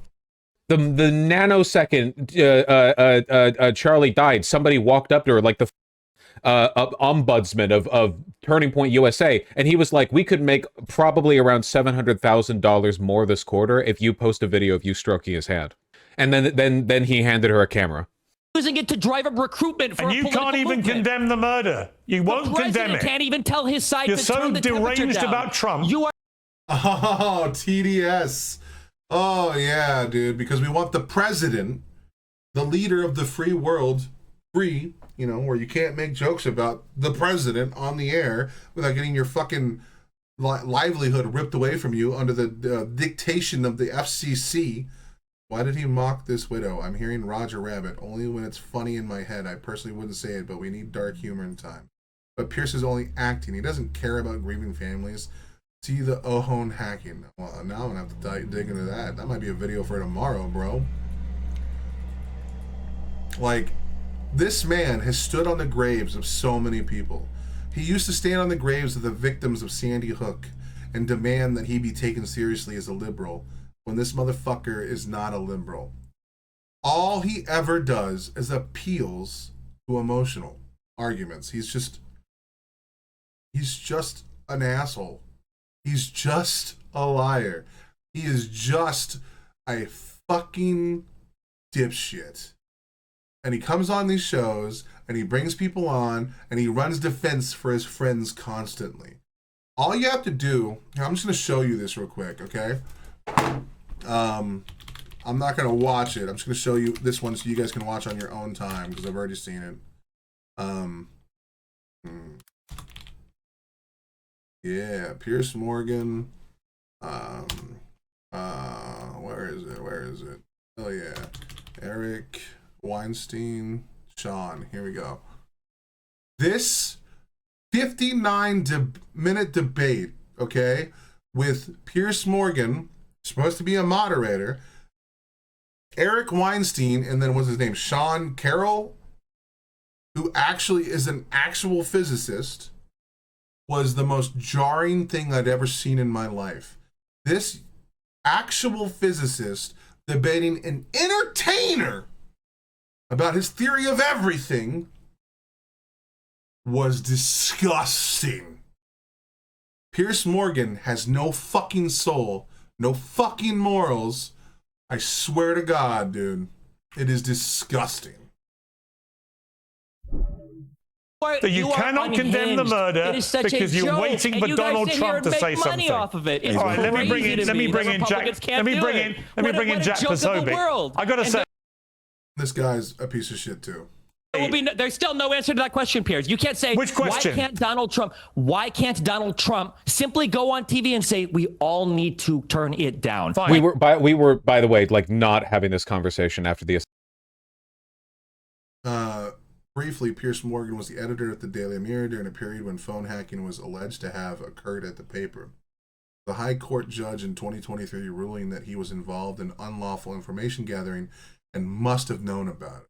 Yeah, this assassinations in Minnesota. Like, do you think Pierce Morgan would have done this the other way around? Like, you would have had a rambunctious conservative on, and Pierce Morgan would have been like, "Why won't you condemn?" Of course not. Absolutely not. Yeah, dude, none of these people even up here know about the shooting or the two Minnesota lawmakers that were killed. A witness describing Morgan laughing mockingly while repeatedly playing the private voicemail from Paul McCartney from Heather Mills in the newsroom. That's fucking crazy. This guy is... Woo! And he's going to sit here and soy boy and pearl clutch and... Nah, dude. What a piece of shit. It's such insane double standard that we're held to. We have to constantly be the better men than the world's most violent, immature, myopic, self-destructive children. Like it's like you can't even push them off you while they're crawling up you trying to kill you. Biden could, like Obama could, like the Clintons could, like Kamala could. Why not? Why can't you condemn the murder of Charlie Kirk? It's unbelievable. Why can't they just come out and say Donald Trump should do this? What the fuck is going? Why are we holding a YouTuber, a debate guy, to a higher standard than we do the fucking president of the United States? And why is he getting all of this backlash? He got demonetized on YouTube. Destiny is risking his life going to these events. He got demonetized by YouTube. He got demonetized by fucking Twitter. They're trying to say his Unfuck America tour is now a terrorist organization that goes, like, he's responsible for Charlie Kirk's death. Like, like, I just noticed the title of this live stream, Lost Soul, Adrift Between the Silhouettes. Sounds about where I reside as well. Exactly. Like, why? Like, the entire media apparatus and so many of these bitches, not her gender, her as a person, on the left are still attacking Destiny. He's out here standing alone. The fact that Vaush is willing to defend our boy right now is impressive. Well, he'll probably get super critical here. Morgan's history needs to be better known in America. No one would take him seriously. No one should take this motherfucker seriously. I'm not the president. Why can't you condemn the murder of... Why can't you tell fucking Donald Trump, your little gay butt buddy, that you've been dick sucking this entire time, to stop fucking pushing for violence? Stop name calling when he's doing his speeches. Stop bringing up Biden, a man dying of cancer. Why are we still talking about Biden 9 months into the fucking presidency? He's not running for power. He's not out here protesting what Donald Trump is doing. You're just bringing out the Biden corpse. No different that you do when it's the trans corpse. You have, all they have are talking points. They're so fucking... And the irony is they call us evil. They call us evil when all they do is attack minorities, smaller groups of people that don't have the political clout and the power to defend themselves, and attack a senile old man who gave his last years of his twilight years to the American people after serving our country for 32 or 42 fucking years. While Donald Trump sat in the background paying people to say whatever the fuck he wanted to. That's no. Charlie Kirk. Unbelievable to me. Why can't you condemn the murder of Charlie Kirk? Because Donald Trump won't.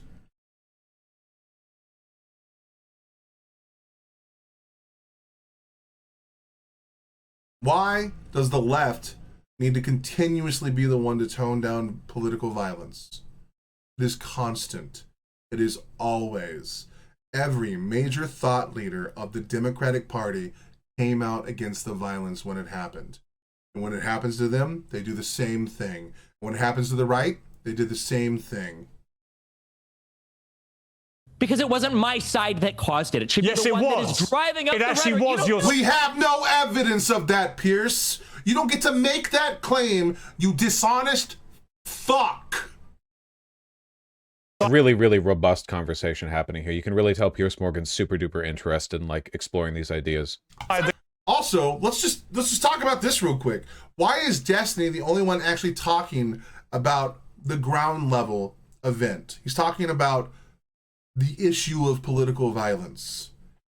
Pierce and Anna have only talked about Destiny. Destiny is talking about things, and Pierce and Anna were talking about a person. I'm pretty sure there's an age-old saying, a proverb or some bullshit out there that says, dumb people talk about people, smart people talk about things. They caused it. It was your side. This guy was raised in a white Christian household. He was a radicalized leftist ideology. We don't have evidence of that. You have a statement from one person who is a Republican. That's it. Who has an incentive to tell you that. Holy fuck. Lies by leftism at all. You have no proof of that whatsoever. That's what the investigators are saying. Are saying. The investigation hasn't been concluded and it hasn't gone to court. In America, you have to prove stuff with evidence. Pierce Morgan, super duper skeptic, you know, always on top of the criticisms, always out there looking for the other angle. Republican says, yeah, he was a leftist ideologue. He shrugs and goes, okay, I believe it. None of the evidence that's been put forward so far indicates that at all. We have leaked Discord messages from Tyler Robinson's conversations with roommates and with his partner, and none of them indicate some kind of like hardcore partisan bent. There's literally no evidence at that point. He woke up one morning and he, you know, crying Jesse Pinkman, me when I have to shoot the leader of TPUSA because I'm bored. Like that was his ideology, it seems. He probably had like a left-leaning bent in the sense that you will have a left-leaning bent in this country if you're not Hitler. If you aren't Hitler, like if you're a normal human being with normal human emotions, you'll have a left-leaning bent. You'll wake. Yes, and you know why? Because we used to have really good propaganda in this country, and it was propaganda for the good.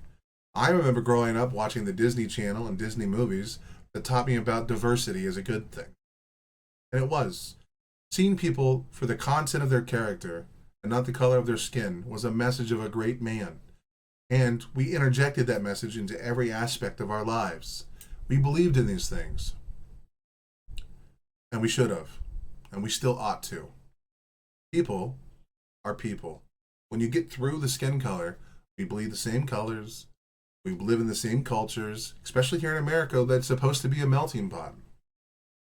There's nothing wrong with good propaganda that teaches good principles and good ethics and good morals. There's a reason why Christianity was effective at one point, because its underlying message was that of beauty after it went through its Reformation. Now, the extremists, like the evangelicals and stuff, took things way too far. But even in America, we used to laugh at them. The West Baptist Church, being a good person means you're a lefty. Exactly, dude. Exactly, though. 100%. Like, treating someone with respect. Even if you're doing it for a selfish reason, the golden rule. I think the guy hated Kirk for Kirk hating people he cared for. I don't agree with his action, but he might have stood for a low tax and kicking out immigrants for all we know. Exactly. But this piece of shit, Pierce, saying that we know it was a leftist because a Republican said so. Get the fuck out of here. Wake up and go, wow, these people are all like weird, and our president is a pedophile rapist, and it's weird that they want to hold a UFC fight in the White House lawn. It's weird how they want to destroy this country and don't care about the law. But I don't think that's like ideological radicalization. I just think normal people are, in this context, left-leaning, you know? Much in the same way, like if you dropped a normal person into Nazi Germany, they would be like immediately branded as a trade unionist or a communist, and they'd be lynched. Just like the people Facts. that firebombed Shapiro's house was a conservative, just like all the J6ers were conservative, just like the Proud Boys were conservative. Jack, what the fuck did you just say, you absolute ape? Firebombed Shapiro's house was a conservative, just like all the J6ers were conservative, just like the Proud Boys were conservative. Every single one of these. So if you're pro-Palestine, you can't be conservative? Does he understand that the neo-Nazi movement that blames like the Jews for controlling everything are pro-Palestine? That there's overlap between the two sides? That there are hardcore right-wing people that are pro-Palestine, but they might be pro-Palestine for the wrong reason? He does, yeah, exactly, dude. Pierce loves bringing on Destiny, because Destiny will never bend the knee. And this happened 3 times. When Corey got shot, the firefighter, he brought on Destiny to berate him and beg and demand Destiny apologize for the left. And then when Destiny made the jokes about those Texas kids, he brought him on just to try and like bash him over the head. It's bullshit.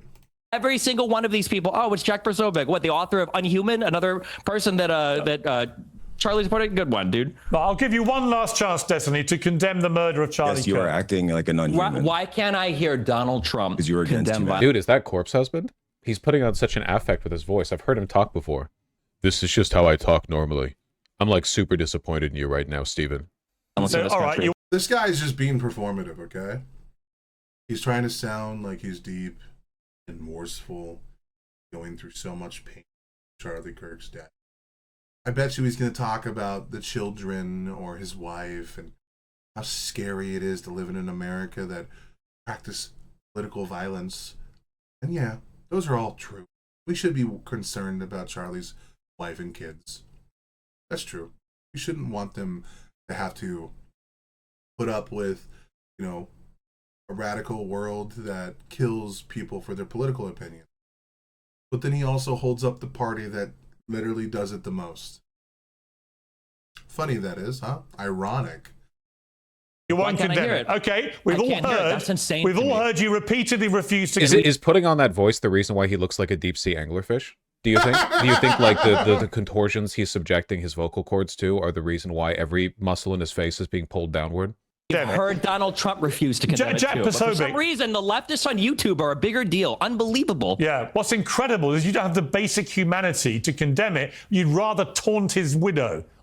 Okay, the basic humanity to condemn it. Okay. I think others are thinking, Destiny, you're giving Pierce the performance he's hoped to bait you out of. He is a master baiter.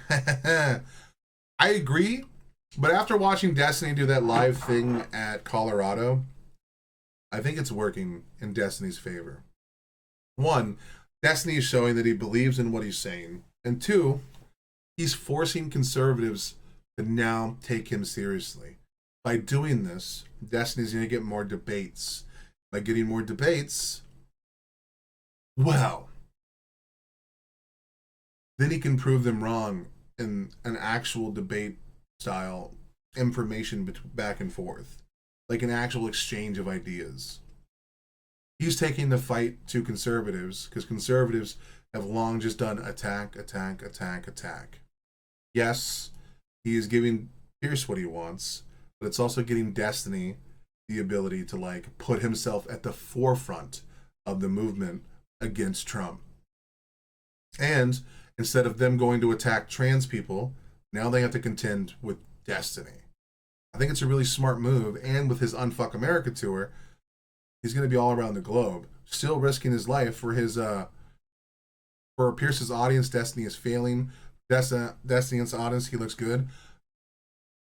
Probably, but also to the average American, he's probably failing too. Optically, Destiny probably looks a little unhinged. But if you know what Destiny's talking about, and you look into it, it'll look pretty good. But that means it's going to bring more eyes to Destiny, because it's also why he's getting way more traction on Twitter right now. And even though he's not getting paid for the content he makes anymore, he's still making it. It's not about a payday for him. He makes enough money, he doesn't care. I think that's good. I think these are good. He's putting a light on some dark areas. Now, how effective it is, I don't know. How likely is, like, the likelihood of him getting shot is going up tremendously. And the fact that he's still doing his events, impressive. But yeah, I mean, you're definitely going to be on the side of your streamer. This is my boy. I'm a Destiny simp. I ain't gonna lie. But he earned that simphood through, like, the fact that he does decent debates, but he also, I mean, I disagree with him on a handful of things. I do. But, and hell, I kind of disagree with him on this. I mean, I don't mind calling out the violence. I don't think that I have to, like, wait for Trump to do it. I'm just ready to be violent if I need to be. I'm going to call out the violence and then call out the insane rhetoric of the right. And then I'm going to use that as a weapon. And excuse me, by the way. I find that sickening. Jack Posobiec. I find it sickening. Again, like with the pause for him.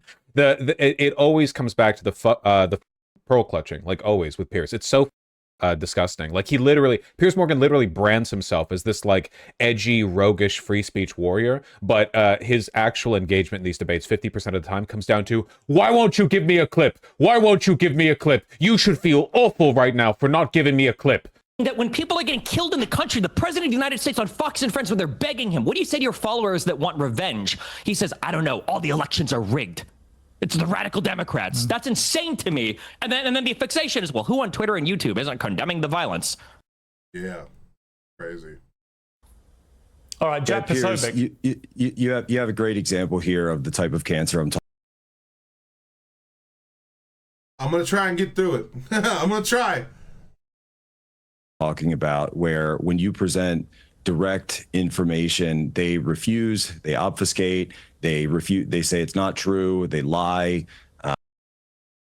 You have given only anecdotal experience on this.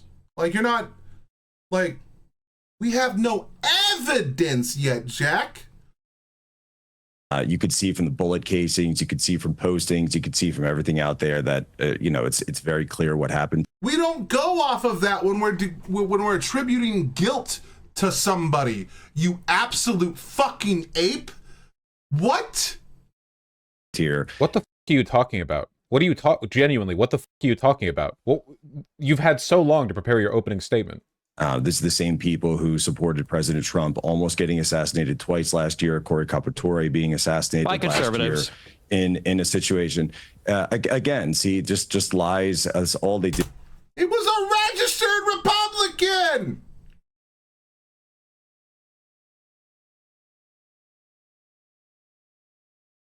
They talk over. They don't even let you give a chance to speak. Wait, has he had Botox recently?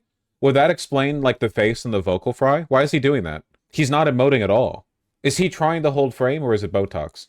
He's getting the Mar-a-Lago face. And something needs to be done, Piers. Something absolutely needs to be done. This ideology should be shamed, humiliated, driven from the public discourse. I mean, you've got people who have completely dissociated with humanity because all they care about are clicks and YouTube streams. I heard he got a BBL.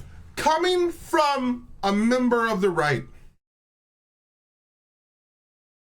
the people who control the media apparatus right now, like every major fucking news organization is scared shitless in America that if they say anything too critical of Trump, they'll just get sued.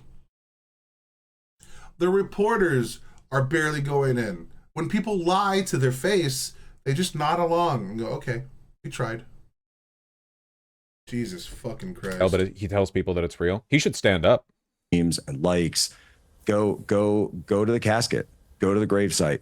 Go talk to the widow. You know, but he must be a lefty because he tried to shoot Trump. Couldn't possibly be anything else. Evil equals left. Remember that in...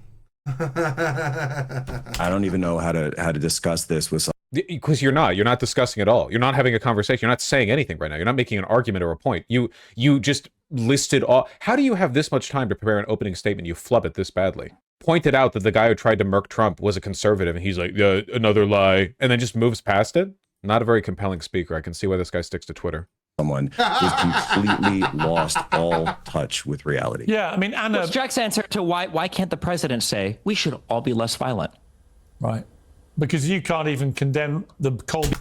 It doesn't matter. Donald Trump is literally the president of America. He's supposed to be the president of Republicans, conservatives, non-voters, independents, the Green Party. He is the president for the entire country. So when Democrats die, it should still be bad to the president. Doesn't matter if they were mean to him. That's what a good leader does. A good leader supports their people. Now, if you're going to hold the constituents to the same caliber as the president, then you're mentally not equipped to even be a human in our society. Like, a person does not have the same responsibility that the president does. Because the president,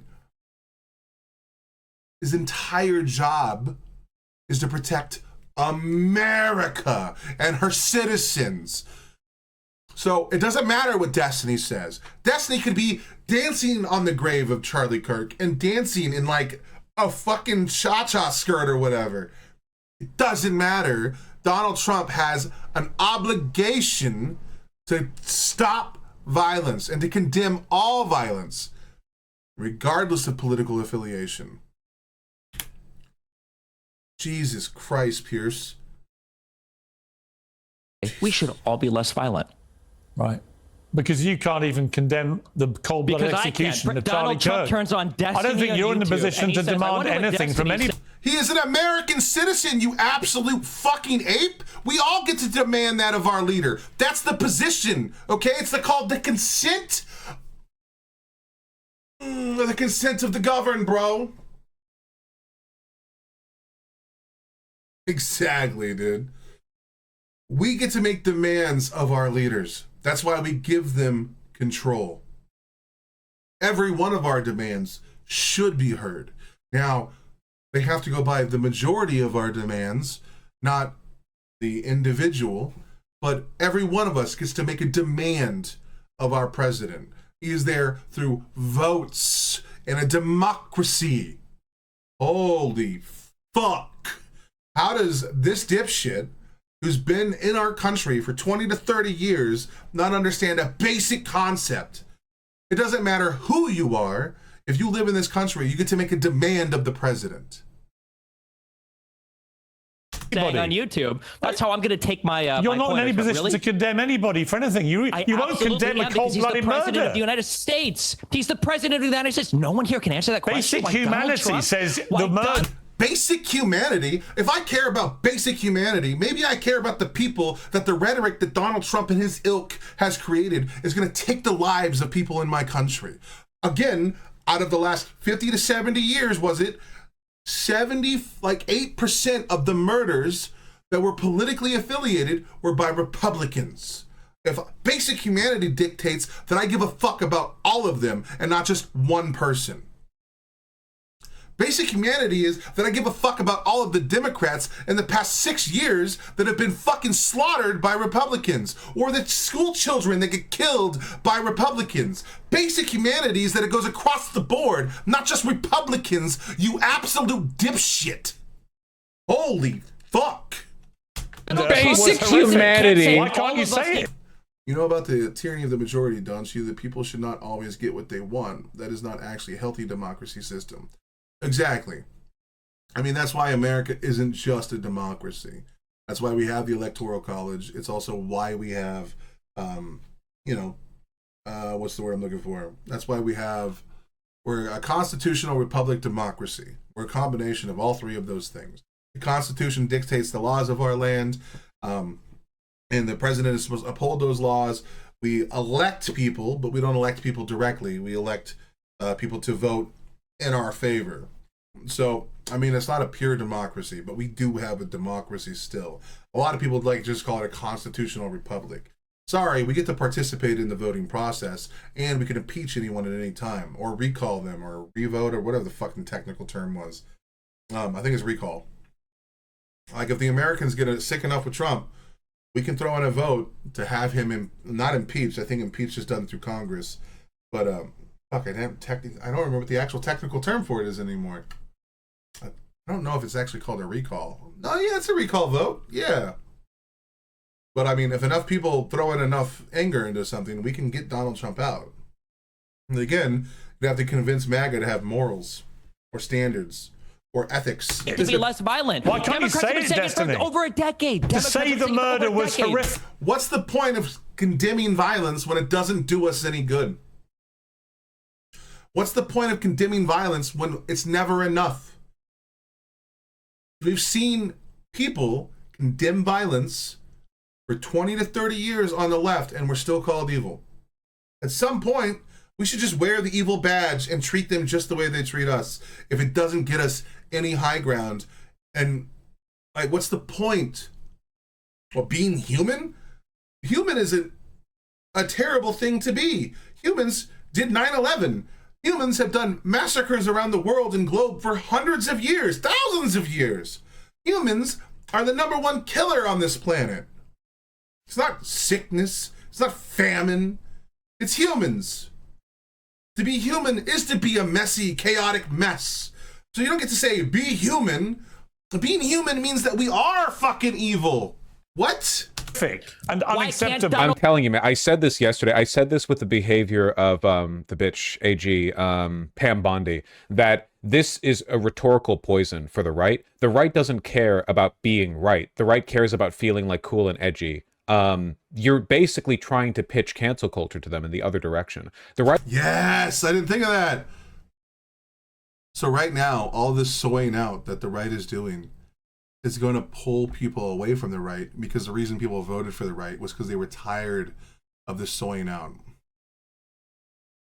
I have slowed you down more than enough. I need to eat. I think you have a ranting at Pierce full in hand without needing me, so I'll leave you to it for now. Hell yeah, buddy. I love you, Sputnik. Be safe. Be safe, dog. Shit's getting wild. Right has always loved being the cancelers, but like, this is really overt. This is like bitch baby shit, you know? You can't go for a straight decade of being the like edgy, ne'er-do-wells who are always willing to take the point further and your feelings, and I'll tell you what's right. Don't you try to cry over me. Don't you tell me that you're offended by what I'm saying. And then like on a dime, instantly, whoop. Oh no, actually we're all like, Destiny, we're not mad at you. We're disappointed. Steven, we're very upset with the tone you're taking right now. And I think that you've failed to consider the ways in which your words and actions reflect on those around you. Please, take a moment to relax. Think about it. May God save your soul. Trump, say it. You can't do it, does no one hear any words for Donald Trump? All right, Anarchist Baron. Donald Trump. Nothing exactly. Anarchist Baron. To me, this is what I'm talking about, that I think there is an element of the left, the hard woke left, that have completely lost their... Calling Destiny the hard woke left means you've done zero research into Destiny. Destiny's been at war with the far left forever. Anna Kasparian, for the entirety of her career, has been further left than Destiny. But Anna Kasparian is bought into the populism Kool-Aid. So she wants to optics cuck herself at every stage. Because she thinks by playing into populism, she can get her little boyfriend, her boss, Chink Uygur, elected. Their minds. If you are not able to just outright simply known extremely woke far left leftist Destiny condemn the murder of Charlie Kirk, and if you cannot stop yourself from mocking his grieving widow, you are sick, as I've just seen from Destiny. It's a sick thing mindset. is weaponizing a Again, also, this shit just doesn't work with the broader population, man. There are some hardcore, dedicated conservatives who will spend the rest of their lives pretending that they personally loved Charlie Kirk. You know, in reality, it's like Rush Limbaugh. These people don't actually care. Their parasitic ideology just demands loud voices, megaphones, to rebroadcast it. You know, they don't. There's not actually that much of a personal attachment. The only one they're really personally attached to is Trump. That's the one guy. Apart from that, these are all interchangeable mouthpieces meant to be architects of a ruined world. Like that's their responsibility. For the majority of conservatives, though, I don't think they're going to be able to maintain that kayfabe of like performative hurt. You know, you want to cry about it forever, like. Conservatives are so allergic to this kind of behavior that even after Trump was nearly assassinated, well wishes for him were outweighed 10 times to 1 by we're going to get revenge on them for doing this. Like, even right after they went after Trump. And by they, I mean one, like, random... Is Rush Limbaugh still alive? No, I think Rush Limbaugh died a few years back. I think in the early 2020s or the late 20-teens. Slack-jawed Republican kid. They were still more interested in being, you know, strong and cool and violent. This just doesn't work for a lot of them. There's grief to try to do recruitment for your political party. That's probably one of the most disgusting things I've ever seen. She's showing up in emails for recruitment drives for TPUSA. Destiny? To her to mourn privately. What do you mean? What do we expect? To mourn the loss of her husband in a way that seems genuine and not a fucking weapon to attack people. What would I expect for somebody whose husband was just killed? I would say you'd probably What did you think the outcome was going to be? I will admit, like, the behavior of Kirk's wife was so ghoulish it surprised even me. Like, it absolutely insane. Body barely cold, and she's posting aura farming videos like it's the trailer sting at the end of a Marvel movie about how, like, Turning Point USA 2, the pointing is coming back and there's nothing you can do to stop it. That's insane. Can you imagine if that happened with any other, like, like MLK Jr. dies and his wife the next day is doing press conferences in front of the Capitol building where she's screaming about civil rights to Electric Boogaloo, and it's going to be more civil and more right than ever before. I don't know, man. Like, yeah, I feel like normally you take a while to grieve, and you don't have new merch lines out within 48 hours. But again, all of this is a grift to these people. None of them believe in anything. So they probably accurately identified the fact that in 3 weeks, unless they properly stoke the flames, no one would care anymore. What did you think the outcome was? And by the way, are you asking me for the pragmatic political outcome, or are you asking me for... Hey, how about take it easy on the Adderall? Take it easy on the Adderall. Why would he take it easy on the Adderall? Why don't you take it easy on the fucking MAGA Trump dick that you have jammed up your ass? And let me answer the question that Pierce asked me. You must have been really bullied today, I my guess. Behavior, Let Anna speak, please. My behavior... Why? She's a mouthpiece for the MAGA party. Like, there's nothing... This woman doesn't have thoughts anymore. She got bullied by trannies, and, like, her whole life went to the shitter. Like, I'm sorry, dude. The trans movement, they can be mean sometimes, but fuck you. Like, you don't get to... No, fuck you, dude. I know that I said a slur there. My apologies. I love my transgender women and men. You are beautiful. Behavior is not reliant on how anyone else behaves. That's cool, because you're not a fucking person that's thinking about the political outcomes of, you know, policy or politics or, like, the political will inside the environment that you're supposed to exist in, because you've never cared about those things. You make a lot of money going on the internet and complaining about the donor class, but now you're a millionaire and make all the money that you used to complain about. You are a fucking charlatan. Or charlatan? Did I say that word correctly? I don't think I did. Nah, get the fuck out of here, dude. You're a hack has-been fuck that saw the culture shift happening, so you jumped ship, and then you like put your pretty little lips around every dick that was in the MAGA party, and you've gone on and been a fleshlight for them. And all you've done every time you do that is go attack the left. The left bad, the left this, the left cancel culture, while you were screeching and crying yourself to death, begging for people like Sam Harris to be canceled, because you're all against all religions unless it's Muslim. You fucking fuck. Every morning I wake up and I make decisions about how I choose to react or respond to things. I don't wake up in the morning, check what Donald Trump... Atticus Berrigan is quite possibly, of every living person on Earth, the least in control of the way she reacts to outside stimuli. Facts! We're talking about a person who did maybe the most public and most transparent "people were mean to me on Twitter and that's why I'm leaving the left" grift in a decade. Trump has to say, and then base my own personal behavior on his behavior. I agree with you in that it would be very helpful to have the leader of this country want to turn the temperature down. And he hasn't done that. I agree with you on that. Helpful? You mean his responsibility. Sorry, I don't mean to mansplain to you here, but you dumb bitch. You're turning more blonde by the minute. It's crazy. But that doesn't change. When are you gonna buy your MAGA hat? I can't wait to see it. The way I choose to respond to what's going on. The idea of mocking a woman who is now a widow with 2 young children who witnessed her husband get shot in the neck and bleed out to death. They weren't even there, bro. Wasn't she not even in the crowd? A bunch of people were pretending that Charlie Kirk's wife and kids were in the crowd, but weren't they, like, not? It was just a random, like, campaign rally. Not campaign, I guess. With you. I just don't understand it. That's it. I don't understand it. I don't understand you, Destiny. You have so much hatred in your heart, and at the same time, it's such a simple thing. If you're going to weaponize somebody's grief against the other party, well, then of course people have a right to fight back against it. I think that she has every right to grieve in whatever way she wants, but when that by the way, like, the mockery towards Kirk's wife happened only after she started posting weird campaign fundraising videos off of his corpse. Okay, if she had just like quietly mourned him for weeks, I think most people would have been hands off. I certainly wasn't thinking about her. She wasn't really like a public persona the way that he was. Like, if she was just like, oh, okay, you know, like, he was evil, but, you know, I don't really gain anything. I don't get anything from attacking her. And then she decided to go, oh, you didn't like my Hitler husband, here's Hitler too. Which is kind of on her, you know. I don't know. Feel like she's the one who did it. Grief is going to be weaponized to do recruitment, political recruitment, and further radicalization of the other side. Then, of course, you not only have the ability to mock it, I think you have the obligation to mock it. It's insane. Let me understand. Let me understand your argument. So since others are using her grief to politically... She is using her grief.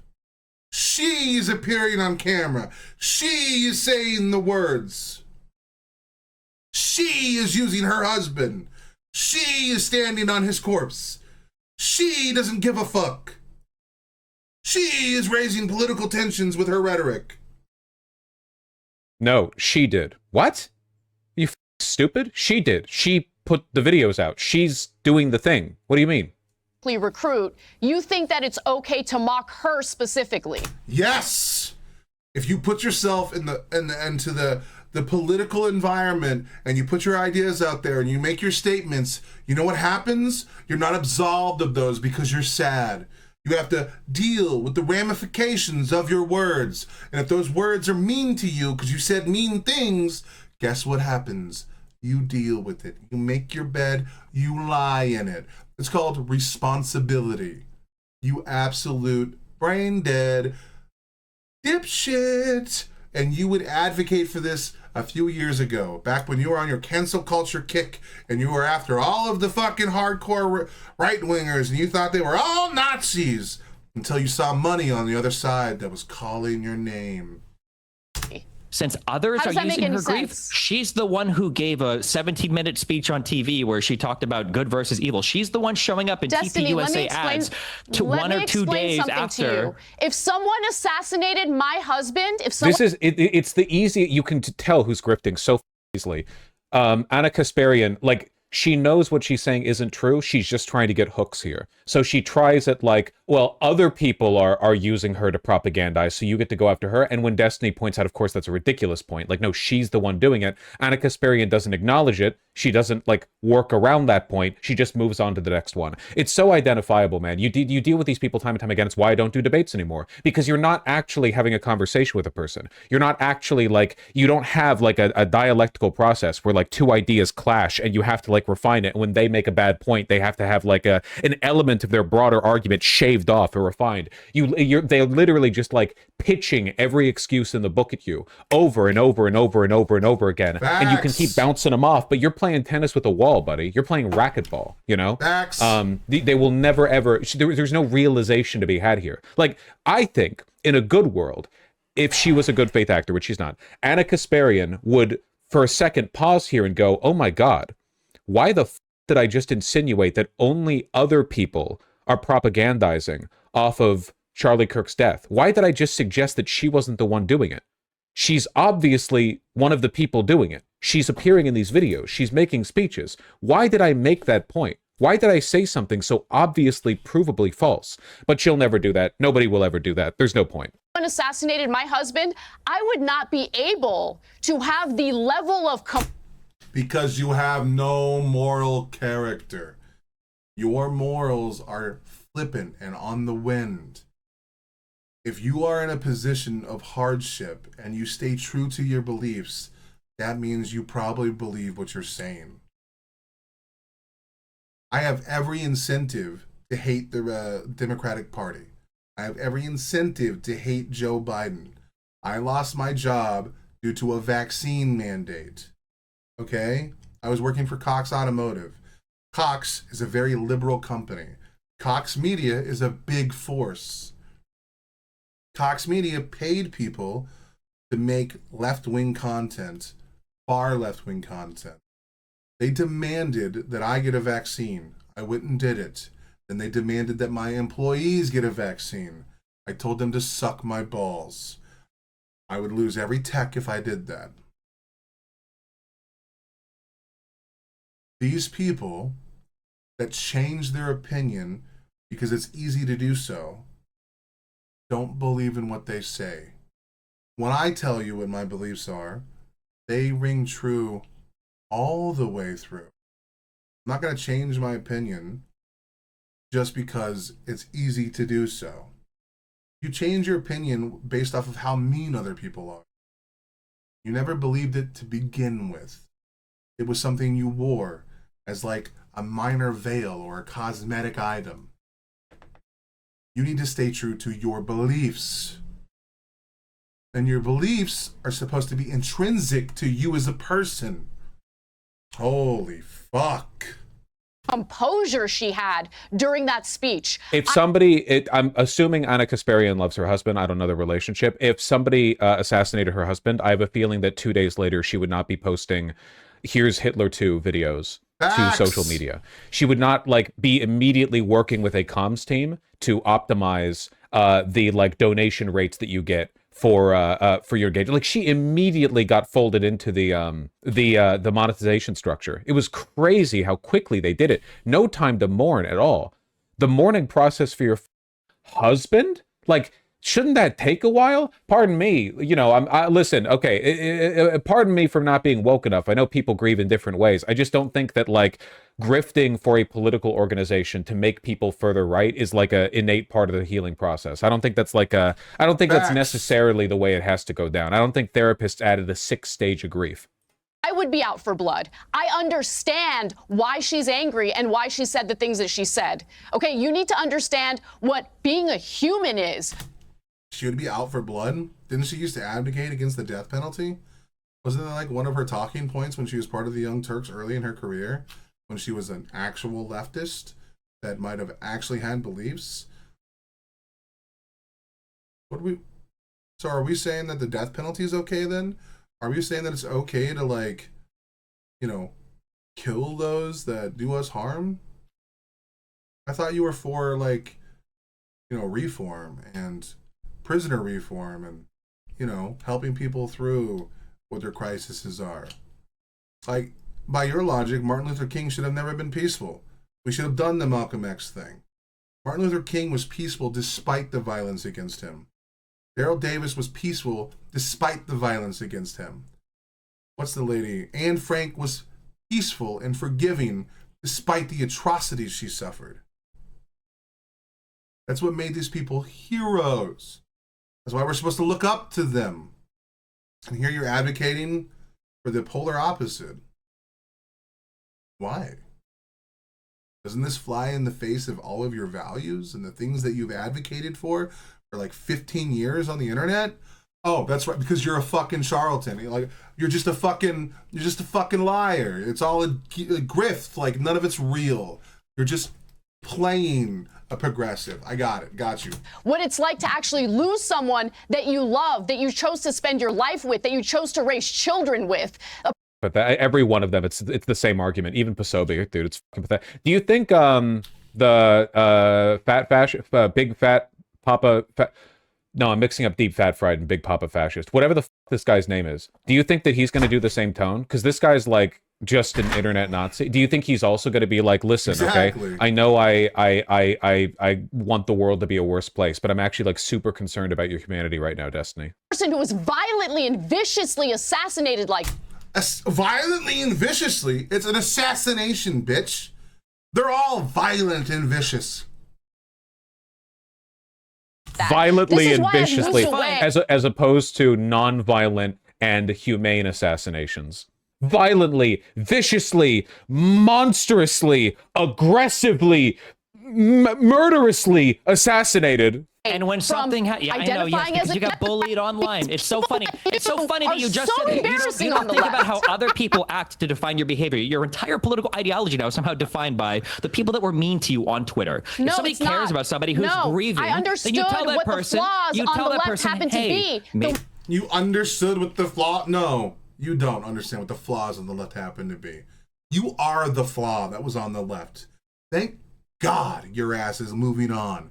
I can't wait until you have a Fox host show or a Fox News show, and then I don't have to have her watch or hear your fucking mouth again. You mouth-breathing, fucking insipid troglodyte fuck. Sorry.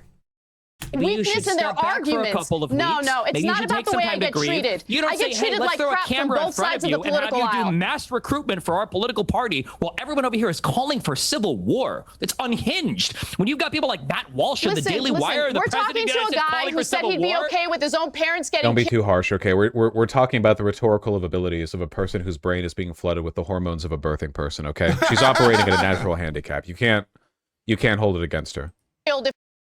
Also, Destiny didn't say he'd be okay with his parents being killed, okay?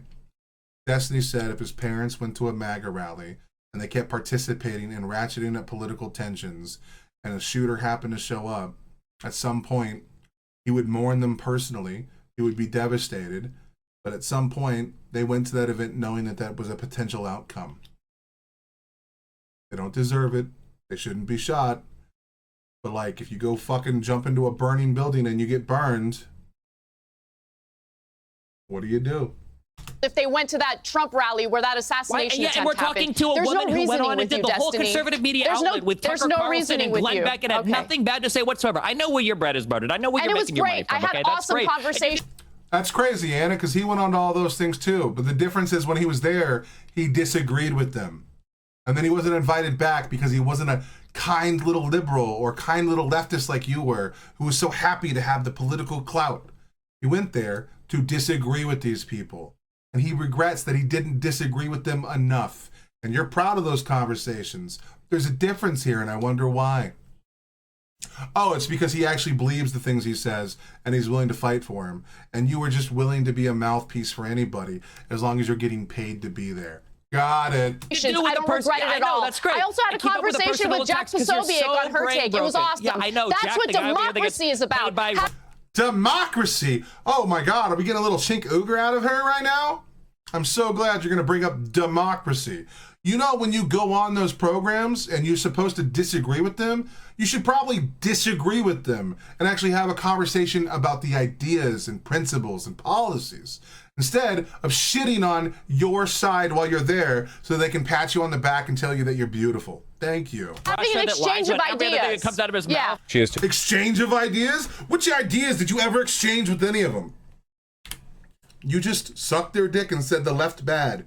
Thank you. Yeah, I know. That's Jack, what democracy is about. Having an exchange of ideas. Comes out of his mouth. She has too many bonus holes. Do you think that's why she got upset by Charlie Kirk's assassination? He had one too many. Yeah, all right, let me bring in. Right. Let me bring I don't in. agree with him on everything, but at least we can have dialogue. Anna, you're completely right, by the way. Anna is completely right. Didn't it? And the irony of Charlie Kirk is that he led the way in going into debate. He did not lead the way in going into debates.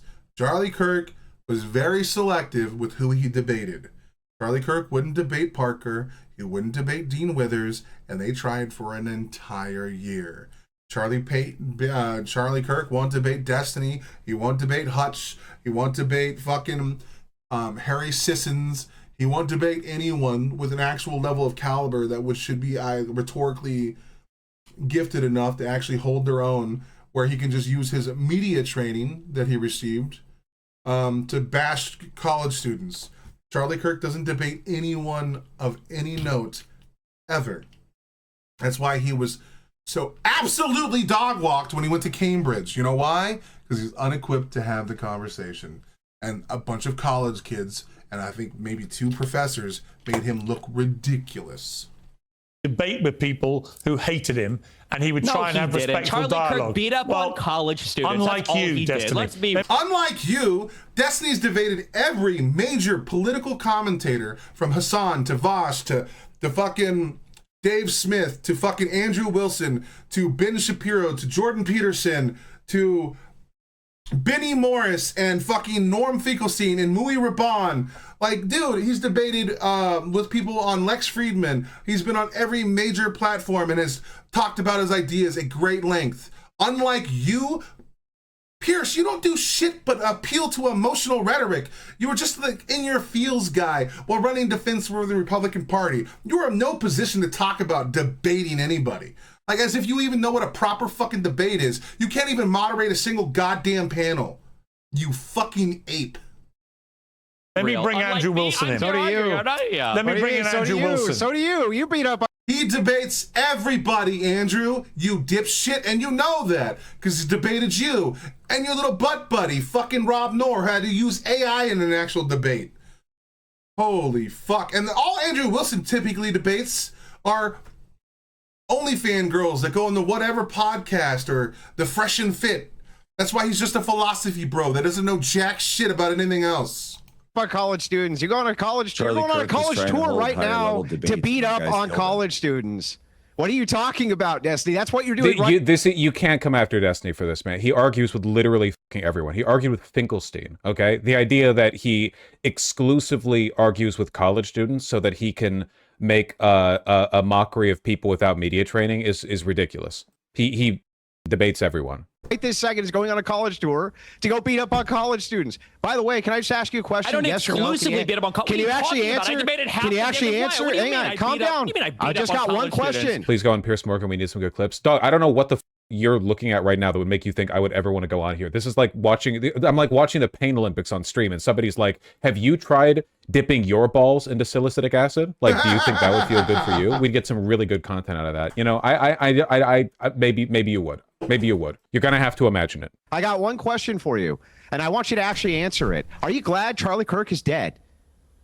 No, I don't think anybody in this country should be dying to political violence. It's insane. The past 5 years in this country has been crazy. But the reality is, until conservatives, so then why did you say that to your co-host that Trump deserved a bullet? Why did you tell him that? Until conservatives have to say hey, we all need to be less violent, there's no purpose in Democrats doing it, because every time Democrats disavow, you further entrench your guys' delusional beliefs that all the violence is coming. This looks annoying as for Destiny. Not to like optics frog or whatever the I actually think shit like this is good because it's really, really, really important to draw more and more attention to the fact that the right is now cancel culture. Unfortunately, it does not matter how powerful you are. It doesn't matter how committed you are. It doesn't matter how fascist or authoritarian you are. What is popular and what is doctrinal now will not be forever. That's human nature. That's the cycle, okay? And much in the same way that there was a big cultural backlash to a decade-long period of like corporatized PC behavior, right? And that's something that should be mentioned. A lot of, and I mean, I fed into this a lot in my youth, or in my younger years, where I always thought that we had way too much PC culture, cancel culture, and all this other bullshit. But that wasn't like handed down by the government. That was handed down by corporations. Corporations, you know, afraid of like potential fallout, political outcomes, and being sued and slandered and lawsuits. And, you know, they took the heeds of people like Anita Sarkeesian and various movements like that. They fell in line. Now, did the government do anything to, like, you know, curb that? No. But a lot of the problems that we saw were through corporations and corporate interest, and the decisions they made as private equity firms or private firms to, like, punish those that were being bad in public. Now, that's not the government coming in and bashing people. That's, you know, private enterprise. That's a different thing than Donald Trump going after people that criticize him. That's way different. Right? Like, you know, here's your pronoun classes in corporate or whatever. Like, this shit is untenable, okay? 16-year-old boys are not going to go online and be like amped up about the fact that the attorney general is calling for them to be arrested because they're making edgy jokes. Like, it just does not work, okay? I think it's great that attention's being drawn to this. The right, the right as like a broader political movement is very, very, very fractious and polarized outside of their ability to be unified by a person like Trump. But the right punditry are, to a man, massive bitches the moment it's expedient. They will oscillate between your feelings and my feelings should be, you know, preciously guarded like a injured. God, you know, I should like Vaush a lot more. He's so articulate. He used the word oscillate there. That gave me a Woody, bro. I'm not even gonna lie. God damn. Bird on a dime, moment's notice. And I think you have to draw attention to that so they can't hide behind the your feelings thing every time it comes around. Because eventually, probably not long from now, one of their guys is going to get one of our guys again. Just like it happened in Minnesota. Maybe higher profile, maybe lower profile. And every single thing these people have said now is going to come back to haunt them, okay? The crows are going to come home to roost. You reap and you sow. All of these people who have been performatively crying, it's going to inflame. Listen, I'm not saying that they're going to admit they're wrong. I'm saying that there is a massive people in this country, 100 million strong, who are watching the right get more brazenly hypocritical every single day, and it's making them very angry. That's the reason why the liberal response on social media to Charlie Kirk's assassination has been so blasé. Because it's not just because of Charlie Kirk. It's because every single person who pays attention to conservative politics in this country is aware of the fact that they are all liars. All of them. They have no real beliefs. They will shamelessly pearl clutch when it happens to them, and then they will work to make it happen to us. And when it happens to us, they will mock and laugh and fake disavow and pretend they had nothing to do with it. And inevitably, it all builds. The rubber band keeps getting pulled. And eventually, enough people for a long enough period of time are going to be sick of these people, and they will never be taken seriously again. Or at least not by enough people for it to matter. On the left, Donald Trump can go on TV. He can say, Proud Boys, stand back and stand by. They can go on Parler and say, we heard you. They can go to the Capitol and break in and try to insurrect. They can get convicted in front of a jury, and then Donald Trump can pardon them, and we can come out and go, hey, guys, why aren't Democrats disavowing violence? And pretend that the problem is coming from the left. Democrats do a disservice to this country by disavowing violence constantly when the president of the United States... I wish state violence was part of the convo about political violence. The problem with that is that legitimately conservatives are are beneath that topic. They're too low IQ for it. Like, literally, if you try to talk to a conservative mind about the way in which state-enforced violence is also political, they will shut down. They actually don't. They can't engage with it. You might as well try to explain it to a 5-year-old. They can't engage. Let me respond quickly. And say all of us need to be less violent. Destiny. So the thing is, why did you say to your co-host that the bullet was? None of them want to talk about ideas. All of them just want to talk about Destiny. Everyone's just here for their 5 minutes of getting a clip on Destiny. Not a single one of them actually wants to discuss the broader ideas here. Trump, why did you say to your co-host that the best place for the bullet was Trump? Why did you say that? Why did Donald? Why would he say the best place for the bullet would have been in Donald Trump? Okay, let's be as hypercritical of Destiny as we can be, just for the sake of argument. In that same clip, he said he doesn't condone political violence. But since Donald Trump got shot at, what were the two potential outcomes? The bullet misses and hits someone else in the audience, and Donald Trump gets to use this now as a vector of saying that the radical left is against him. Scared the living fuck out of him, and now that he's in office, my dad was an electrician, so I even know what that is. Useless knowledge. I don't know what it did. I need to get smarter. That's just that simple, bro. I need to start reading more books, or at least papers or something. I don't know. Or I just need to open up a thesaurus and just start going to ham on that shit, dude.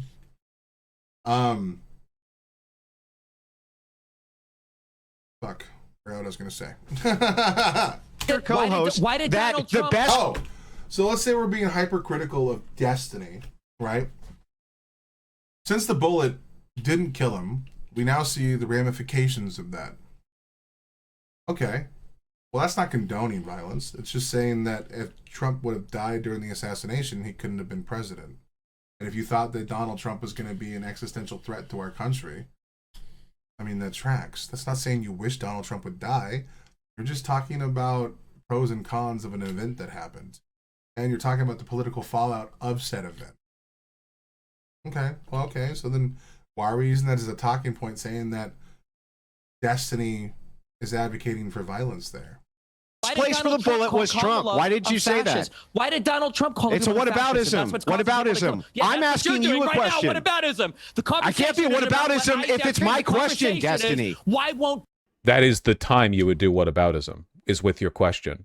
That's like that's how you do whataboutism. That's the primary. Okay. Donald Trump. Answer the question. Right, why don't we do this? Why don't we do this? Why don't we do this before I cut mics? Easy question. Because you don't care. Destiny, you don't care that Kirk's dead. Destiny, allow Andrew to repeat his question and let him answer. Pierce coming in to save fucking Andrew like he does with every Republican. Always tries to hold the liberal or the Democrats' feet to the fire. He'll never do the same for Republicans. And if he does, it's only on something that he's truly outraged about, which is like 5% of the time.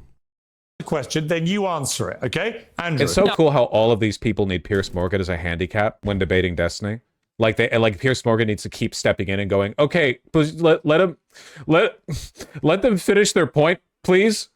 Now, I want to hear the other side first. Let him ask the question. Donald Trump. Let him ask the question, Destiny, and then you answer it. Andrew. Destiny told his co-host, when asked point blank, if he wanted the bullet to kill Trump, that the worst thing that could have happened was the bullet missing.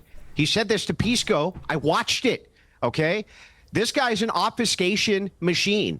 And you know what else? Destiny? How is that obfuscation? If anything, that's like a super direct statement. That's the opposite of obfuscation. That's really straightforward. Yeah, actually 100% it is. He's being upfront with his opinion that, one, that's not wishing for violence, that's not wishing that Trump would get shot. He said the worst outcome was that the bullet missed. Anyone who can see what Trump's doing now would probably agree. Why should we believe you? I think you are glad Kirk is dead. And all of your tweets seem to prove that. And you would have been happy if Trump was assassinated. You've made that very clear. So why not just be truthful for once in your life and say the truth, that you don't care that Kirk is dead, and you're actually probably glad he is. You're projecting. 100%. He has gone on record 100 times saying political violence is bad. But if we want to talk about outcomes, we can talk about outcomes. Mentioning one outcome is preferred over another is not an endorsement of said outcome. We're just talking about outcomes.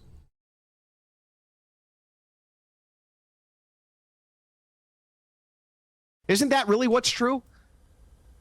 I don't want anybody in this country to die to political violence. I don't think in the United States of America that should be happening. I don't know why it's so hard for the president to say the same. I think it'd be the easiest thing in the world as a president. Biden did it for 4 years. That's why everything was way cooler when he was here. Like projection? It's 100% projection because every person here except for Destiny, like, personally enjoys death for their political enemies. Like, I've made this point, and you know, the right will always say it's a dog whistle because they're like not capable of understanding this, you know. Charlie Kirk was evil, and his not being alive anymore, he can no longer spread evil. And I think that him no longer spreading evil is great. But I do not like vigilantism as a system of meting out those responses caused.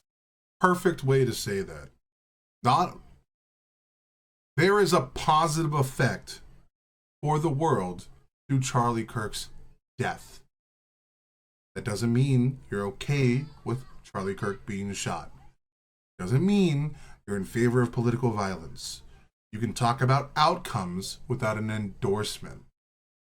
This is not rocket science. Cosmically, you know, like I do not look. If you want to accuse me of supporting political violence, I still think Merrick Garland should have annihilated the entire right after January 6th. That's political violence. So was January 6th. They're both political. I don't think it's any less violent because you're doing it through like marshals and warrants and stuff. You're just doing it in a more legalistic way, but you're still doing political violence. If you want to accuse me, that's far more devastating to the right as a political institution than anything that could have happened just to Charlie Kirk. I don't like vigilantism. It's insane. It's dangerous. This country is getting worse every day, and the right is there turning up the temperature constantly. The right's, it's like the right's like turning a microwave on, and every time a red-colored popcorn kernel pops, they're like, "Oh, how could the left do this?" And then every time a blue-colored popcorn kernel pops, they're like, "Yes, yes, yes, we disavow." Like, buddy, you're the one with your finger on the button. In terms of temperature, the Clintons have no problem saying it. Barack Obama has no problem saying it. Kamala Harris has come out and said it. Every Democratic lawmaker and leader has basically come out and said it. But for some reason on the Republican side, it's just civil war, civil war, civil war. And the Republican president of the United States, who has presided over more violence politically in this country, more large protests than any president in all of U.S. history, for some reason can't bring himself to say, all of us need to calm down. And so did Trump deserve the bullet? Love to say it. Did Trump deserve the bullet? This is all you... No interest in discussing ideas. Small brain. Who was the person who said like small minds discuss people, medium minds discuss events, whatever? No interest in discussing ideas. Everyone here is just getting their opportunity to ask Destiny like, hey, well, you know, I think you're bad, so why don't you like condemn it? Lay open the cloisters of your heart, Destiny. I'm really interested in you particularly and not like the broader conversation we're having. Care about it are the political hit jobs. Just answer the question, bro. Did Trump deserve the bullet? Did Donald Trump... Isn't this the guy who couldn't open the jar? Yes! This is the guy who couldn't open the jar. Thank you. And they say he's still compensating. Deserve the violence bullet on his side ever. Did Donald Trump answer the question? Did Trump deserve the bullet? You can't answer the question. We're here to play. No, bro, it's my turn to ask the question. It's your turn to answer. He already answered your question, dipshit. Technically, now it's his turn. It's YouTube video clips. Did Trump deserve the bullet? Did Trump disavow violence in this country ever? Did he deserve the bullet? Yes, he's disavowed violence. But again, I just did. Now your turn. Now your turn. It's your turn. Did Donald Trump? Did Trump deserve the bullet? I never said that. No, I never said that. No. Okay, except you did to your co-host. No, I didn't. Oh, wait. When did Donald Trump? I didn't see shit. Wait. When did Donald Trump your disavow exact violence in words this to your country? co-host, you lying sack of shit. If he wanted to kill Trump, the worst thing that could have happened Donald Trump was the disavowed all bullet missing. Political violence. And that's what you said, bro. Yeah. And this is where when you're putting YouTubers and tweeters. I don't understand what the point is of having a Piers Morgan debate panel with Destiny on it when every single person here, if they wanted to just get a clip out of Destiny, could just talk to Destiny on Destiny's stream. Like this is a 4v1 and everyone's just lining up for their opportunity to effectively do what they could have done by emailing him and setting up a conversation 2 days later, you know? What's the point? Like, aren't we? It's a panel? Like, what the point? It's a panel to talk about a topic. The same level as the president of the United States. This is why conservatives are absolutely brain broken when it comes to violence in this country. And that's why it'll continue. But There'll be more deaths. Destiny, Maybe it'll be me at the next one. Who knows? There'll be. Here we go. Pearson's gonna come in and be like, the humanity. I can't wait to have my hair blown back. Destiny, you want it to continue. Destiny, going to turn around and be like, I can't Piers Morgan stepping in to bail out his limp-wristed boy. believe it. What's going on? What's happening here? Okay, Destiny, if you care so much about political violence in America, why don't you lead the way yourself? Why would Destiny lead the way when the fucking president of the country won't lead the way? Why is it that it's up to him to call out the violence, but you're not asking any of these other people to do the same thing? You said, and you posed a hypothetical to Destiny, that if the guy was on the left, that would he call out the violence? If you want to be a fair moderator, why don't we flip that and say, well, you know what? What if the guy was on the right? Would you guys condone the violence, or would you call it out? There's 3 Republicans right here that you can ask. Why not do that? Or is it because you're just on one side of this issue, which is not what a moderator is supposed to be, and you're going to treat the one Democrat that's on this stage differently? Without mentioning anybody else, why don't you, Destiny, right now just outright condemn the murder of Charlie Kirk? Because we've been doing that for a decade. One side can't turn down the temperature.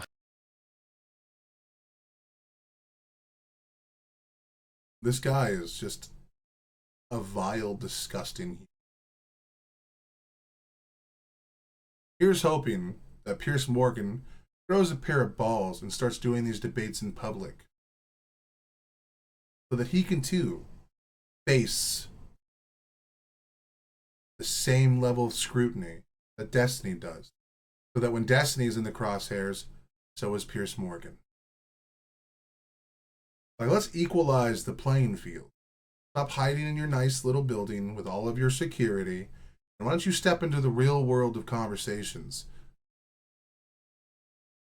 You can't do it. I can't turn down the temperature. If Donald Trump can't, then the left shouldn't until he does. Got it. Republicans okay, you don't want to do it. need accountability for their actions. They need some responsibility for the insanity. He had it coming. Even though you take none yourself. Let me bring in Jack Posobiec. We absolutely, Democrats, right, that's enough, Destiny. Victim blaming. Very ironic when a Republican uses the term victim blame. Didn't they victim blame on like every Me Too case? Didn't they victim blame about George Floyd? Didn't they victim blame with every major rape allegation? Weird how they start using the buzzwords they used to hate. Wild. Bring in Jack Posobiec. Yeah, Jack. Okay, a genuine question. Of the 4 people here, has one of them ever discussed an idea? I mean, actually, it's insane. Keep in mind, you would think that the point of this panel is like, let's interrogate Destiny on his personal positions. Destiny only came in halfway through the panel. The panel was supposed to be about the assassination broadly, but as soon as Destiny came on, everyone's willingness to talk about broader ideas shut down. I bet you they were willing to do it with Cornel West. The moment Destiny comes on, they're like, hold on, we don't want to discuss ideas with this guy. That sounds dangerous, you know? Let's all pretend we're really offended. It's both sides it. Jack. Yeah. What is your response to this? I mean, I personally think that he's desold, basically. I think that he's personally desold, and it's like really bad. I took a look at everything in this conversation. I listened to what the words that he was saying, and I don't think that he's like a person like me and you. This is exactly what I'm talking about. You know, this type of ideology where you've got someone who's willing to mock Erica, who's been standing strong. You mocked Nancy Pelosi's husband when he was nearly beat to death by a MAGA guy. You mocked the firebombing of Josh Shapiro's house. What are we doing? Why is it okay for the right to mock people when they die? But on the left, they have to bend the knee the second it happens. Why do you get to exist in a double standard? And how you have the audacity to get on a public stage and pearl clutch when it happens to you? For her family, for Pearl her clutch, children. pearl clutch. She will never be able to grow old with Charlie. She will never be able to be with them again, have more. Them? Oh man, that dude gets to smoke on there and it's just like a show on the internet and not on TV, actual TV.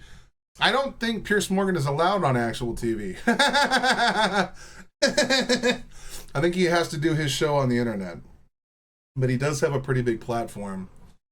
I think he's got a couple million subscribers. And he runs it like a TV show. You know something we don't? For children to have grandchildren, to have those memories, to raise them. It's all gone. Every single. It's all gone. It's all gone. You know, every time. Yeah. Yeah, I don't think he actually has a TV show. You know, every time the Democrats come out and think of the children. You know, after a school shooting, Republicans will always be like, you shouldn't use the deaths of children to like push for political points. And then they get mad when you stand on their graves and they use statements like that. But man, they sure as fucking love to do it on Charlie's. You know what I mean? Just love the double standard and the hypocrisy. It's so awesome. And it's so cool that it's like at least out in the open now. I no longer feel like a crazy person when I tell people that Republicans are these spineless, moralist fucks that don't believe in a single thing they say or spat. They're just disgusting, rancid creatures. And I'm so glad that I finally get to say that. It's no longer like an internal monologue in the back of my head.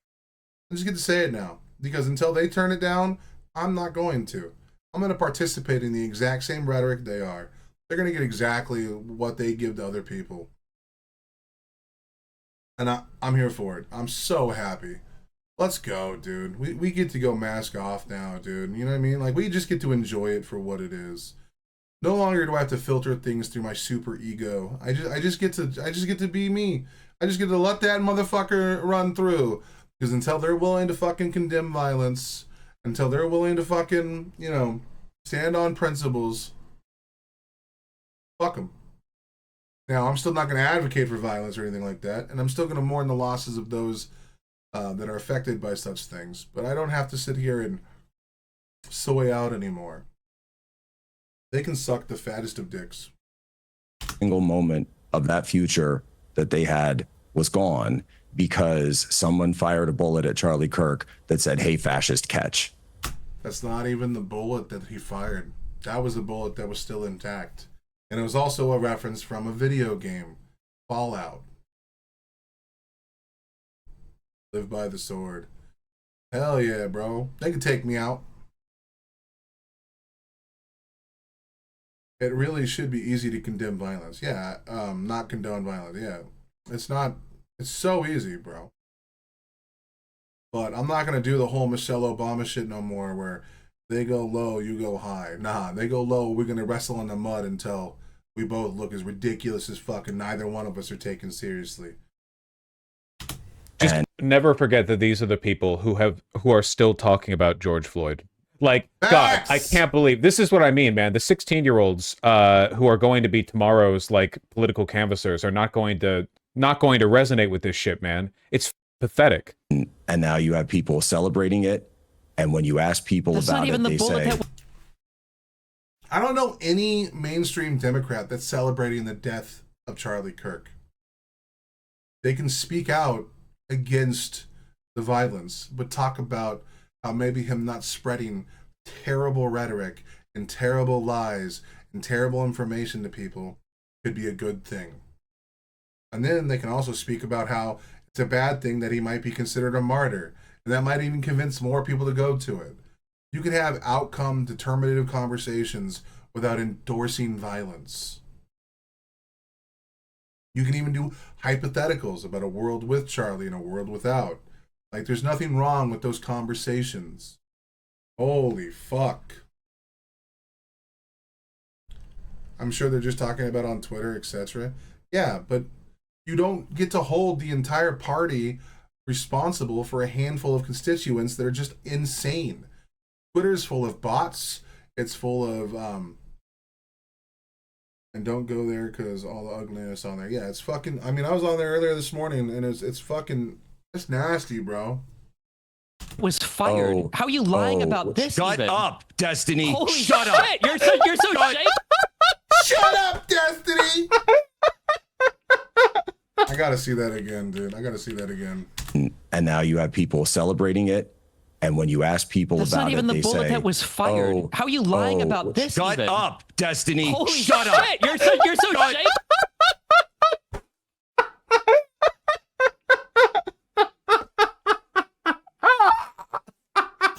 Dude. Oh my God. You're not even inside the right bullet. You're such a disgusting piece of shit. Yeah, anyway, I just think it's sickening, and I've always been really taken aback by any shut up! Shut up! Shit. Holy What a pedantic point. What a are we not even gonna do pedantic. this? The guy's a professional It's total liar. pedantry. That's It's total his base. pedantry. Total This guy pedantry. probably I I would like to let Jesus. Jack. I would like to let Jack finish his point. Really? Of course you do. Because that's what you gave him a script. Piers Morgan, that's what a strange departure for you. You want someone other than Destiny to have the floor cleared for them. Gotcha. Please. Yeah, and, it's just and rant they'll here, claim there's no leftist connection. They'll claim there's no there and then go so far as to lie and say there's some kind of Christian conservative connection. The man was a Christian, raised in a far right home. His parents are super MAGA. You can separate him from his father if you like. But one, if the Christian orthodoxy is so strong and so is the MAGA movement and they're so based on truth, how was he radicalized to begin with? And more importantly, there's no responsibility of the people that raised him? We can talk about the environment if you like, but he spent 6 months in a community college or some shit, and then he spent 18 years with his parents. What? One of these are far more impactful on your life than the other. Action when you could see the writing on the bullet casings. And so, you know, these are very common symbols associated, whatever. The point is... He didn't want to say these are commonly associated with the far left because he knows it's a lie and he'd get fucking ripped apart. They were video game memes. Hey Fascist Catch, I think, is also from Helldivers. The Bella Chow one, I need to learn. I need to read into that because I've had to talk about it 3 times already in a week, and I don't know anything about it. Uwu notices bulge. Like, these are fucking internet meme video game shit. There's even like a code for like a call sign on fucking is okay. Right? It should be very, very clear. Are we connected with our humanity or are we not? And some people... Our humanity. You believe that people that don't believe in God have no morals. Why don't you go suck the fattest fist you can find? People are willing to do that. Anna's been willing to do that. We've done shows together. They've been fine. Oh They've been my good. God. We've jousted. We've done the back and forth. Dustin and I in the past have had shows together where before he kind of took this turn, and you think there are people who can just be willing to stand up for humanity. You know, Jack, it reminds me a bit of the journey I've gone on, very different circumstances, but the Israel-Hamas war. The reason I asked everybody on the pro-Palestinian side for months after the war started, do you condemn what Hamas did, is I think... Oh my God. The great intellectual Piers Morgan. It was very enlightening as to the humanity. Oh yeah, dude, that's true. That was such a high IQ talking point. Thank you, Piers Morgan. You basically invented that. That's what, I came up with the idea of asking people if they condemn Hamas, and it was like a really revealing talking point. It really like got to the depth of the issue. It wasn't a waste of time at all. Of the person by how they responded. If their immediate response was, of course I do, the mass murder of civilians on October the 7th was a horrendous atrocity, then we can move on to an intellectually honest debate. I can't believe they're legit woke scolding right now. Yeah, remember, woke scolding has always been an affect, not an actual political position. There's nothing innately that makes the left more scoldy, and there's nothing like that prevents the right from doing it. It's always just been a shift in who has power and how they use that power. If they refuse to condemn what Hamas did, it's a completely different debate. And similarly, right now, I feel if you can't condemn a lot of what the IDF are doing, frankly, it's my opinion, in Gaza, then the same thing. If you're unequivocally like, it's all fine with 20,000 plus kids being killed, then I've got a problem with... Theorized to be based on a folk song by the late 19th century sung by female workers of the paddy fields in northern Italy in protest against harsh working conditions. Bello Ciao is an anti-Nazi and anti-fascist Italian folk song dedicated to the partisans of the Italian resistance who fought against... okay.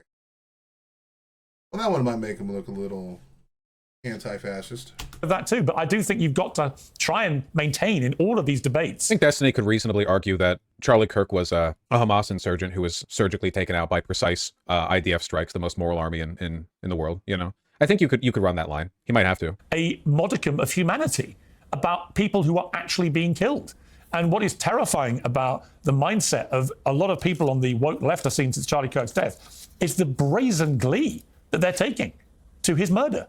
And then when I see even Destiny, who's a very well-followed person on the internet, well-known, when Destiny, frankly, if you can't bring yourself just to say the murder was horrific and should never have happened, it's a very simple sentence. It's just basic humanity. It really makes me despair for where... I do appreciate Piers Morgan like just explicitly pointing out and reaffirming and basically confirming the fact that do you condemn the murder of Charlie Kirk is just the new do you condemn Hamas, a low IQ virtue signal bait designed to distract conversation and not actually answer anything, you know? Like a performative waste of time before we talk about anything meaningful. Everything is going because it's indicative of the mindset of I can't give an inch to my political opponents, therefore I lose my humanity. How can that be right?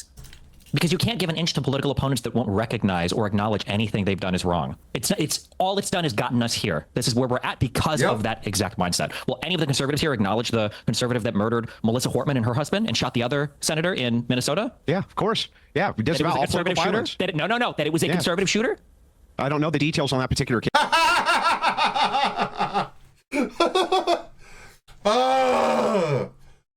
You could just say, if he was on the left, I'll speak out against it. If he was on the right, I'll speak out against it. His political affiliation has no bearing on my calling out the violence. If it is a member of the right, he should be held to the full extent of the law. Same for the left. You can't do that. If it's a slight political loss or a slight loss in this little context debate or the optics version of this debate, and you'll never want to take any kind of optic L for your side, you just proved Piers Morgan correct that they're not willing to lose any political ground at any point. Why do you have to give a qualifier that you don't know that case? And why is it that you don't know that case? Is it because the liberal media or the Democratic media or the media doesn't push these things like the right does? Probably. Or could you be in an echo chamber? And I'm pretty sure I bet you made posts and Twitter posts about this particular thing. I'm half tempted to go look. Case, if I... Oh my God. Incredible. Even this isn't like equivocal, right? Because the right has no issues with disavowing performatively while giving you like a grin. They are comfortable lying about this. It is a fact that when the former Minnesota head of legislature was assassinated, it is a fact that the right was gleeful about it, or at the very least dismissive, and the left in no way responded to this with a turning up of violence. Even like the woke, edgy leftists were not responding to the Hortman assassination with like, oh, we're going to go out there and get them this time. It was more despair at the fact that it seemed like we were entering a new era of open political assassination, you know?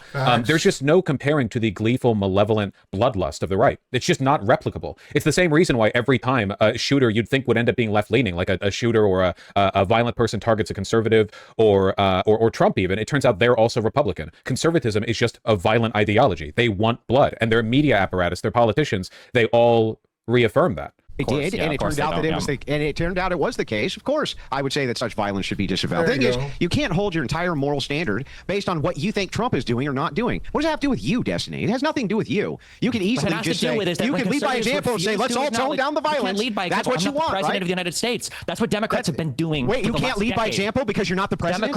That's a stupid thing I've heard today. If one side wants to fight and the This other... is what they want, man. They want to browbeat you forever. You must always be the ones to lay down your weapons. You must always be the ones to show weakness. It doesn't matter how violent they are. All of their media, all their politicians raise their guns, civil war, escalate constantly, call for blood, call for violence. They're always going to turn up the temperature. But then they point at you and they're like, well, okay, so you think you're better than us? Why don't you turn down the temperature then? Lay down your guns, see how that goes. You know, it is insane. And I'm glad that Destiny's pushing back against it. Or I guess like attention is being drawn to the hypocrisy here. I'm glad that more and more liberals, not just lefties, but liberals see what the right is doing and understand that like the end game here is mass death. Republicans, like the Republicans in charge are doing this largely for the grift. But the political project that is being built, the inertia that is being contributed to, the direction the train is moving in is towards camps. That is the only logical conclusion of the political path the right has taken. There is no way to square that circle otherwise. There is no moderate off-ramp. There is no turn here where things turn into like a mildly repressive civic nationalist country or whatever. We know exactly what they want. We know exactly what they're doing. The fact that the people in power now are grifting doesn't mean the people who are next in power aren't going to take it more seriously. And the fact that they're grifting doesn't mean they can't do enormous harm. Plenty of genuinely violent despotic leaders like Pinochet were also in many ways grifters. Hitler was in many ways a grifter. The sincerity and the harm caused are not like concurrent forces. Side doesn't, and you're going to fight. One side can't decide not to fight. But the other that makes no sense. What does that have? What do you mean it makes no sense? You can easily. But you're not paying attention to the conversation here. Okay, this guy's brain doesn't exist unless it's a philosophy argument where he's just trying to get into the weeds so much that there is no argument. He shouldn't even be up here. Like, this man is ill-equipped to have any conversation, especially around policy or facts. He's always about in your feelings and about rights and moral oughts, and there's nothing else deeper there.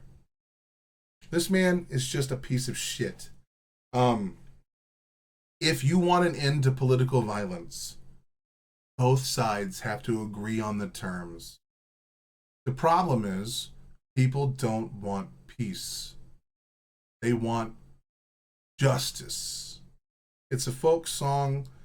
It's a folk singer's job to comfort disturbed people, to disturb comfortable people. Woody. Hell yeah!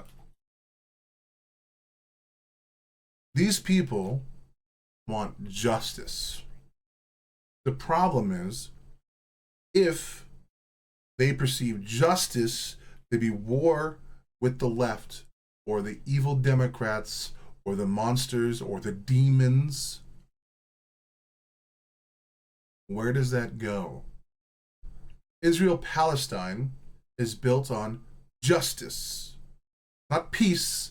Palestine doesn't give a fuck about peace. They could have peace today. Israel doesn't give a fuck about peace.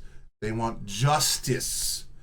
They want to enact what they think is a just cause. Even the war in Ukraine.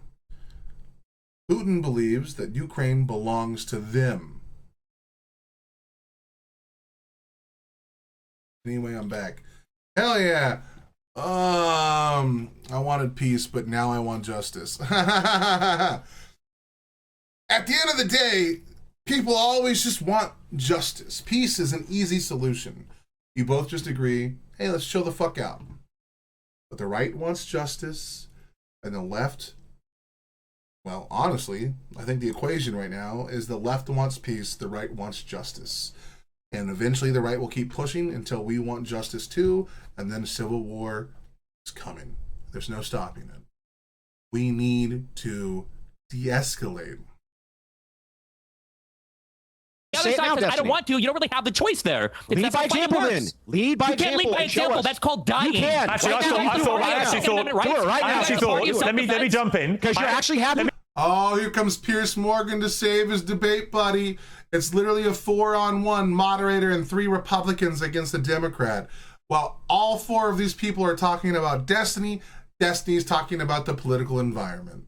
Holy fuck. Let me jump in here. Let me guess. You're going to jump in and give weight to Papa this guy's arguments. I actually felt that Anna hit the nail on the head here, which is she did not need to wait for Donald Trump to comment on this to make her own mind up about what had happened. That is intellectual honesty, right? Yes, it may have been somebody that she totally disagreed with on many issues. The simple, humane thing to do with any event like this is to ask yourself, how do I personally feel about it? Not what does Donald Trump think about it? Or Destiny is talking about political powers in this country.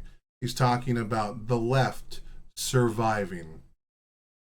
So tired of always being the yeah, exactly, dude. You can't roll over forever. Tit for tat. If they push you, they keep pushing you, eventually you have to push them back. This machine kills fascists? Hell yeah! What does Joe Biden... What? Oh, no, you don't get it. For like high-profile political events, this is the best possible time to introspect. You shouldn't be asking stupid questions like, what does the ruling party of the United States feel, like how do they feel about this? What are they doing about it? Now, who cares what the president, the mainstream media, and all three branches of the federal government are doing, acting, saying, etc.? What we need to be asking ourselves is, how bad do you feel about Hitler dying? How much does that make you sad? Did you know he was a vegetarian? Think about it. Or what does Timbuktu think about it? It's what do I... Timbuktu is a place. Keep our cities out of your goddamn mouth, you Britbonger shit. Personally feel about this. It didn't take me very long, Destiny, to understand that I felt repulsed by the execution of somebody in cold blood with his wife and 2 young children there watching. They weren't there, you fucking liar! Even I said they were there at one point. It's a human reaction. I don't need to know what Donald Trump thinks about it at all.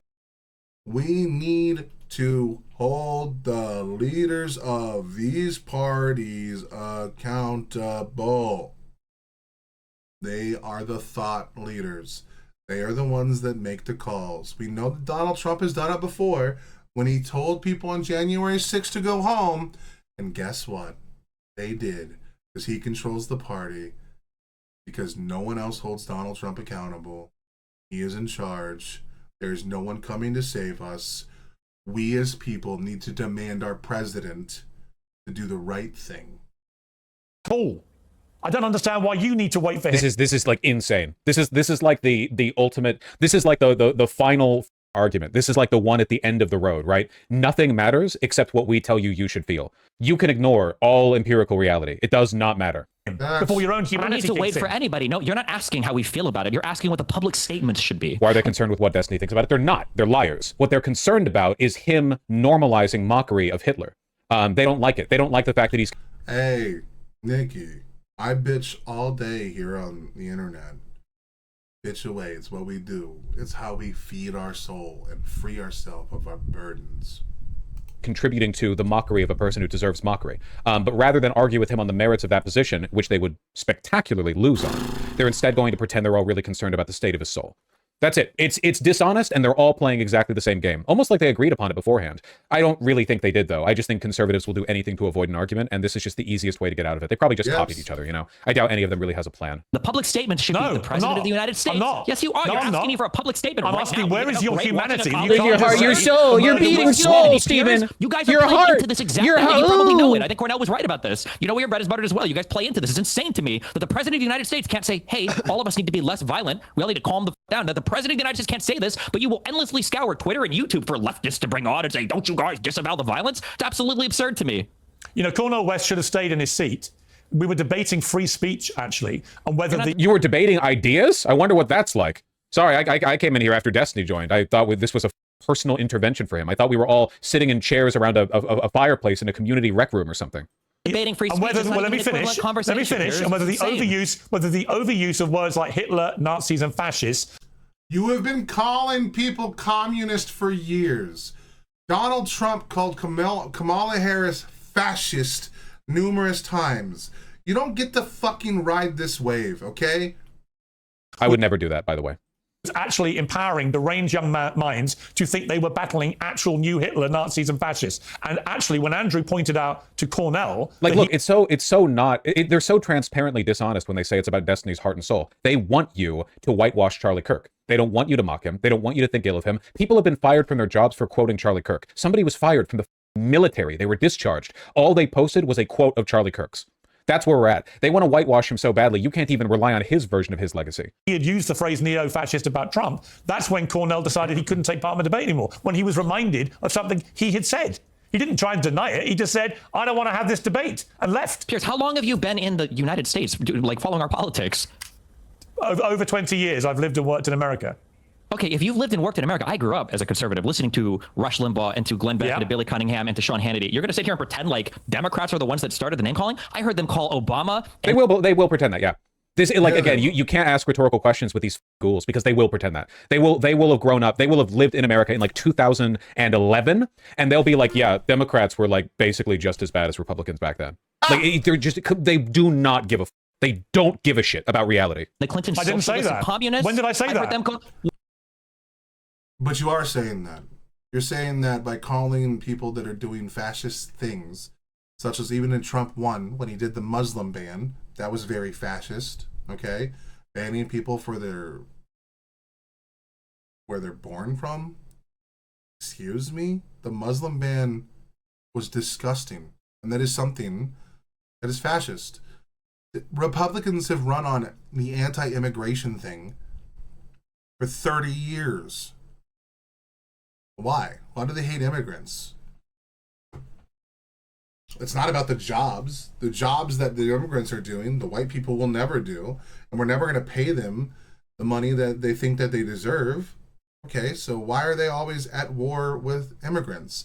Oh, isn't it like, like the same thing that they did in, Germany, where like the whole thing was like they're going to stop all immigration and, and then eventually instead of pushing people out of the country, mass deportations, they started locking people into camps. Crazy. So when you start doing moves from a fascist playbook, well, people have every right to call you fascist. I'm just saying, why are we pretending that somebody... I'm saying, why did Cornell West household? Why would Cornell West walk out on a debate when we're literally talking about the importance of speech? Makes no sense to me. If speech is important, then the president should exercise it more cautiously. So should you. Republicans have been... You can't stop You've got millions of followers, and you think it's fine to show them. Donald Trump has 70 million followers. Destiny has like 1 million. These two things are not analogous. Mocking a widow. You cannot choose for your opponent not to fight you. Fine. If Republicans won't turn grieving down widow. the rhetoric, then fine. Then who cares? Donald Trump should have used the rhetoric that led her to be killed. 2 days before she died. Who cares?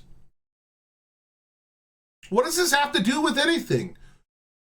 He made jokes to someone whose husband died. Oh. The fuck?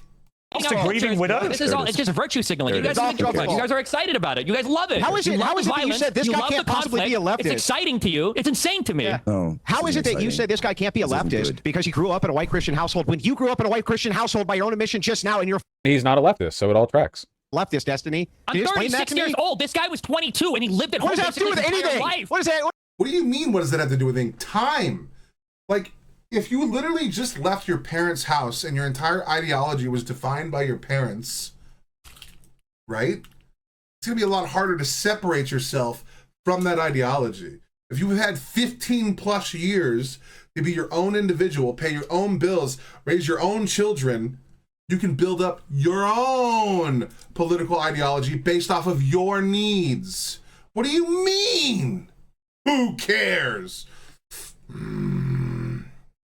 Andrew Wilson is such a fucking disingenuous fuck. What does that have to do with anything? I had 20 years to separate myself from my parents' ideology. People will watch this and then email me and ask why you don't do debates anymore, man. It's crazy. I do not have the... Listen, this is not me like smugly wiping my hands of something I feel that I'm better than. I'll just freely admit Destiny is a far better character, way better suited for this. He can do this and I cannot. It's that simple. I'm not going to pretend.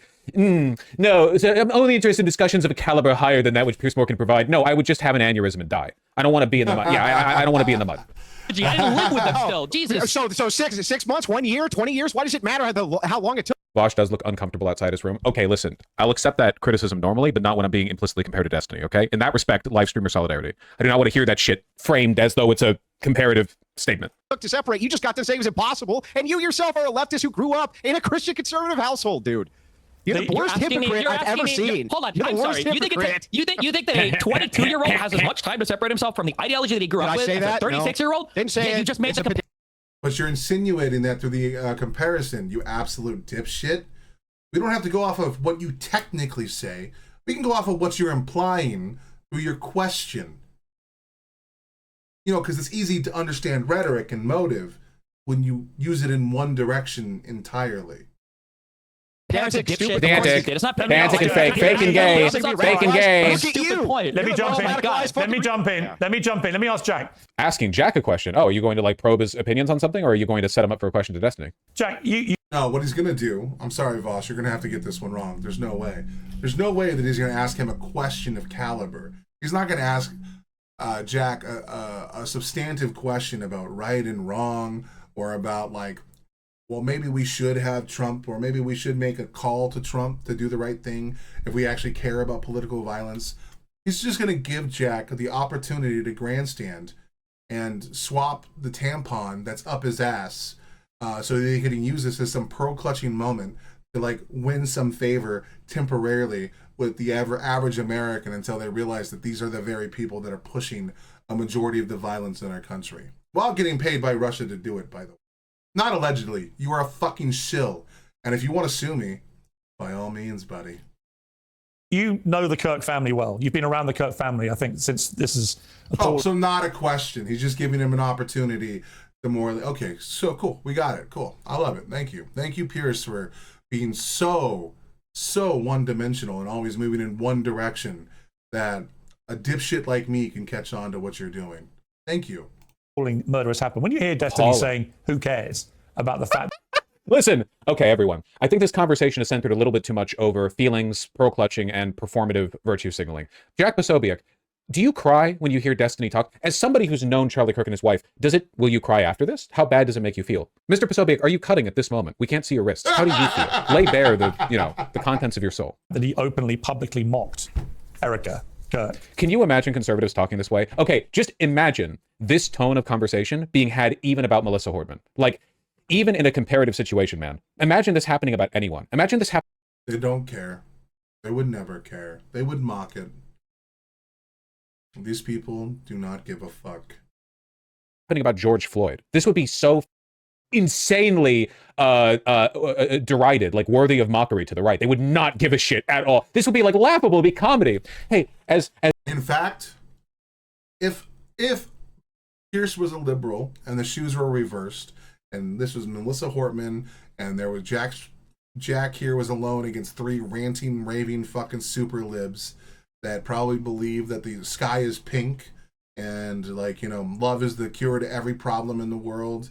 You know, like just the most absurd, unhinged thought processes that a person can have. If they asked him that question, he'd be like, what a silly question. Let's talk about the facts. Like, he wouldn't give a fuck. And if he saw someone doing about, I assume what he's about to do, he would call that out as a bad faith, disingenuous fucking tactic that has no bearing on reality.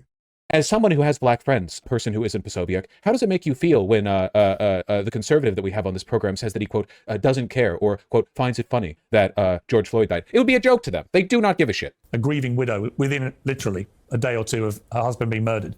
How does that make you feel as a friend of the family? When Floyd was a fent dealer? Charlie Kirk could have been dealing fent at the university, and he would have done less damage to his audience than he was in real life. It's heartbreaking. It's heartbreaking. Raptors, you know. And here's the thing is she's seeing all of it. She's going to see all of it. Her kids are going to watch this video one day. My heart that's weeps. Sort of the nature of... Her kids are going to come back and watch an episode of Pierce Morgan Uncensored. I'm sorry, they're probably going to be too addicted to drugs by your line of logic. Because, you know, she's a single mom, right? Like, they can't raise kids on their own. Hell, they're not even allowed to raise kids without a man in the house, according to your belief structure and the shit that you push for and the things that Charlie Kirk pushed for. Like, I don't even know why she's speaking at the TPS USA shit. She's a woman. She needs to go back in her kitchen and mourn quietly with her bottle of alcohol. That's like the thing that you push into society. Why are her kids going to be watching this? You should already write them off. They're going to be drug-addled children because they don't have a father. Isn't that like your entire thing? I doubt they're going to be too strung out to even watch a Piers Morgan episode of Uncensored from fucking 15 years ago. Shut the fuck up. Of reality now, they will. This video specifically, they're like 5 or something. This video, why would they do that? Will see all of this and they will see the reaction. And I just hope that those of us who knew Charlie, worked with Charlie, who knew Charlie beyond the, TikToks and short videos can also be there for those kids as they grow up to let them know who their dad was. And wait, are you saying a community can raise kids now? Isn't that like your whole argument is that you're against a community of people raising kids? Hold on. Are you going back on your principles so that you can get some more like political clout? That's crazy. Kids are going to grow up and watch old episodes of Piers Morgan Uncensored. How performative is this? Is everybody here? Did we all get like a script before the show? What? They watch a lot of. That's a good question. Like, why are all of you acting like you're doing like a performance? Are you guys like do we now give out Emmys or something for coming on Piers Morgan? Is this like the new way the internet works? Do we wait? Can I start doing this? Can I? Hold on. Let me see if I can do this. Hold on. Where's some water? All right, let me see if I can do this, guys. I'm gonna see if I have what it takes to do this. All right, let me dab up the eyes a little. You know what I'm saying? Let me dab up the eyes here. Okay, all right, let's do this. Let's see if I can get me an Emmy too. All right. Charlie Kirk had a beautiful message for people, and what happened to him was truly horrific. He left behind 2 beautiful children and a grieving widow. They will now grow up without their father. They will never know the love that he had for them, only but in memories. The people that did this, they're sick. And they need to be dealt with immediately. Evil cannot prevail in America. This is the land of God. He's with us, and we love him. He loves us too. And through his power, we will resist. We will fight back. They have no idea what they've awakened in the American people. Charlie, you will be missed. Like, come the fuck on, bro. What the fuck is this bullshit? None of these motherfuckers care. They're just glad they got to go back on Piers Morgan and plug their shows. These fucking people are sick and disgusting. I don't give a fuck what happened to Charlie. I think political violence is bad. No one should die for their opinion. I think it's wrong to punch Nazis. I think it's wrong to punch Antifa. I think it's wrong to punch BLM. I think it's wrong to punch pro-Pally people. And I think it's wrong to punch fucking pro-Zionist people. Violence should never be the fucking go-to in a first world country. We should be able to articulate our ideas to one another and have a fucking conversation between right and wrong. But what do we do when one party will not step to that debate or have that conversation? When they won't voice honest ideas and honest opinions? You can't do anything at that point. You cannot row a boat by yourself. You need both people on that boat to row it. One party does not get to abdicate the responsibility every fucking time. It's not how it works. And if you want to go down that path, we can. But the only way that goes is one direction. And there's no getting off that boat once it's set its course. You turn autopilot on, it's going to get bad. It is okay to punch Nazis. Sorry, man. I'm not going to say yes to that. If you're a Nazi and all you have is an opinion, but you're not out like fucking like, roaming the streets and trying to actually harm people, whatever, dude. Non-aggression principle. Do you. Freedom of speech. I don't give a fuck. But if you start like knocking on people's doors, hey, man, it's America. We're armed. Fuck around, find out. Episodes of the It's so JFK embarrassing. You make the left look so bad, and you don't even realize it. You are seriously so. You literally are a spineless hack fuck who changes your political opinion based off of the biggest donor while bitching about the donor class. The Young Turks took donor money. Did not see opinion does harm to people. I'm sorry, dude. All I care about is actions. Like, if you have an opinion, it's an opinion.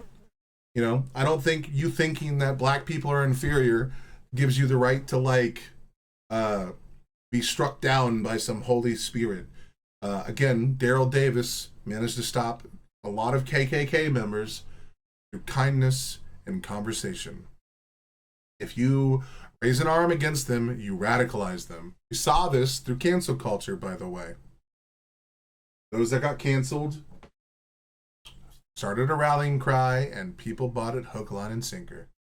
So again, like, just everyone left of Destiny here. I mean that in terms of the orientation of the panel, not in terms of political positions. Looks like a giant bleeding pussy to me. All these people are acting like such vaginas. I can't stand it. It's actually insufferable. It's not even about Charlie Kirk. Like, I would have so much more respect for them if they would just argue from the position they believe in, which is that Charlie Kirk was evil and they like evil. Like, okay, talk about it, I guess. But like this shit, this is insufferable. Completely. Again, dozens of conversational pitches. Not one of them has been about an idea. Embarrassing. Okay, yeah. God. You can talk to your best friend. You really are. I mean, like, later, you have do you another feel 30-minute conversation about it, Anna. Maybe I will. Maybe I will talk to Glenn Beck about it. Oh, is Yeah, you will. And when you go on Glenn Beck's show, you're going to tell him how beautiful his eyes are and how mean the liberals are. Didn't win. Yeah, but see, that was war.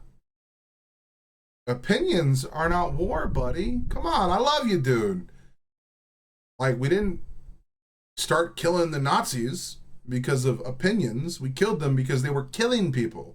An opinion is not killing somebody. If someone wants to have a bad opinion, you know what I mean? MAGA has changed my opinion on this. I got you. Look, and maybe I'm a couple days away from being radicalized. When my boy Destiny gets shot at the next rally, I'll probably be like, fuck it, I'm done. I'm arming up. I'm starting to hunt. Is that naughty? Is it naughty? Anna, you have least conversations with people than Destiny. I don't know why you think you get to have this little wiggle moment where you think you're doing something. It's not wrong to have an opinion, or it's not wrong to have a conversation with someone, but if you have contentious ideas and you have a problem with their opinion, you have to push back on it. You know what I'm saying? You can't just, like, let's say you're on the left and you're on the right, okay? The natural process of a conversation is that these two things don't mesh together perfectly. They kind of go together, but like it just doesn't link in, right? Like, there's just gaps. The goal is to find out why those gaps are there and to have a conversation and to see where we can move needles to align things. Once we start aligning things, it becomes whole. We have to give each other pushback on our ideas to see where our ideas are coming from. Are they based off of like our own inadequate understanding of the world, or are they based off of faulty data, or are they coming from a place that's purely anecdotal that we can't have any real conversation about because we can't just use anecdotal experiences to justify policy? We need data. But you don't do that, Anna. You go on their shows and you just agree with them and you just attack the left nonstop. Like, I think on your Ben Shapiro one, you went on against the left for about 40 minutes, and then like at one point on like healthcare, you gave pushback because you don't give a fuck about the rest of the actual conversations. You are like a 2 or 3 person or a 2 to 3 point Democrat, okay? Or you used to be. It all comes down to money in politics, the billionaires, and you want free medical. That's it. Everything outside of that, you don't give a fuck about. Conversations that you had with Nick. You had more conversation with Nick than anyone. So Kasparian doing the like, oh, are you offended by me talking to Glenn Beck when she is very, very visibly offended by Charlie Kirk talking about Charlie Kirk right now? Or And then on top of that, yeah, dude, she's offended and she's pretending like, oh, are you offended at me? Also, when Destiny goes in and talks to someone like Nick Fuentes, they argue the entire time. When he goes and talks to someone like Candace Owens, They argue the entire time. When he goes and talks to Ben Shapiro, he gets him to admit that Ben Shapiro grades Trump on a curve, and they argue the entire time. And then all of these people refuse to have Destiny come back because he's not willing to be polite with them. I mean, he won't be, like, not civil, but, like, he's pushing back on their ideas. He's punching holes in their logic. He's making them look inept. Destiny talking about Charlie Kirk right now? Mean. Oh, no. Not the meanies on Twitter. How many more lawsuits are you going to face from women that you allegedly secretly recorded during intimate moments, Destiny? I can't believe anyone takes you seriously. Are you really? You're disgusting, you're embarrassing, and you should be shunned from public life with your disgusting treatment of all sorts of people, including young... She's ulting. I'm familiar with this one. This is the one where when you lose the argument, you crank the big like lever next to you, which is like the allegations. It's a gigantic... It's like the two keys that you turn after flipping up the glass boxes, and then you hit the big red button labeled the allegations. Left-wing girls, women, you're turning that you more victimize blonde right allegedly. now in the window. You're that's who you are. 2 shades away from You're embarrassing. You embarrass the left. You're the type of person who pushes people away from the left. Make sure you understand that. You're embarrassing. There's really, his viewer counts are going up.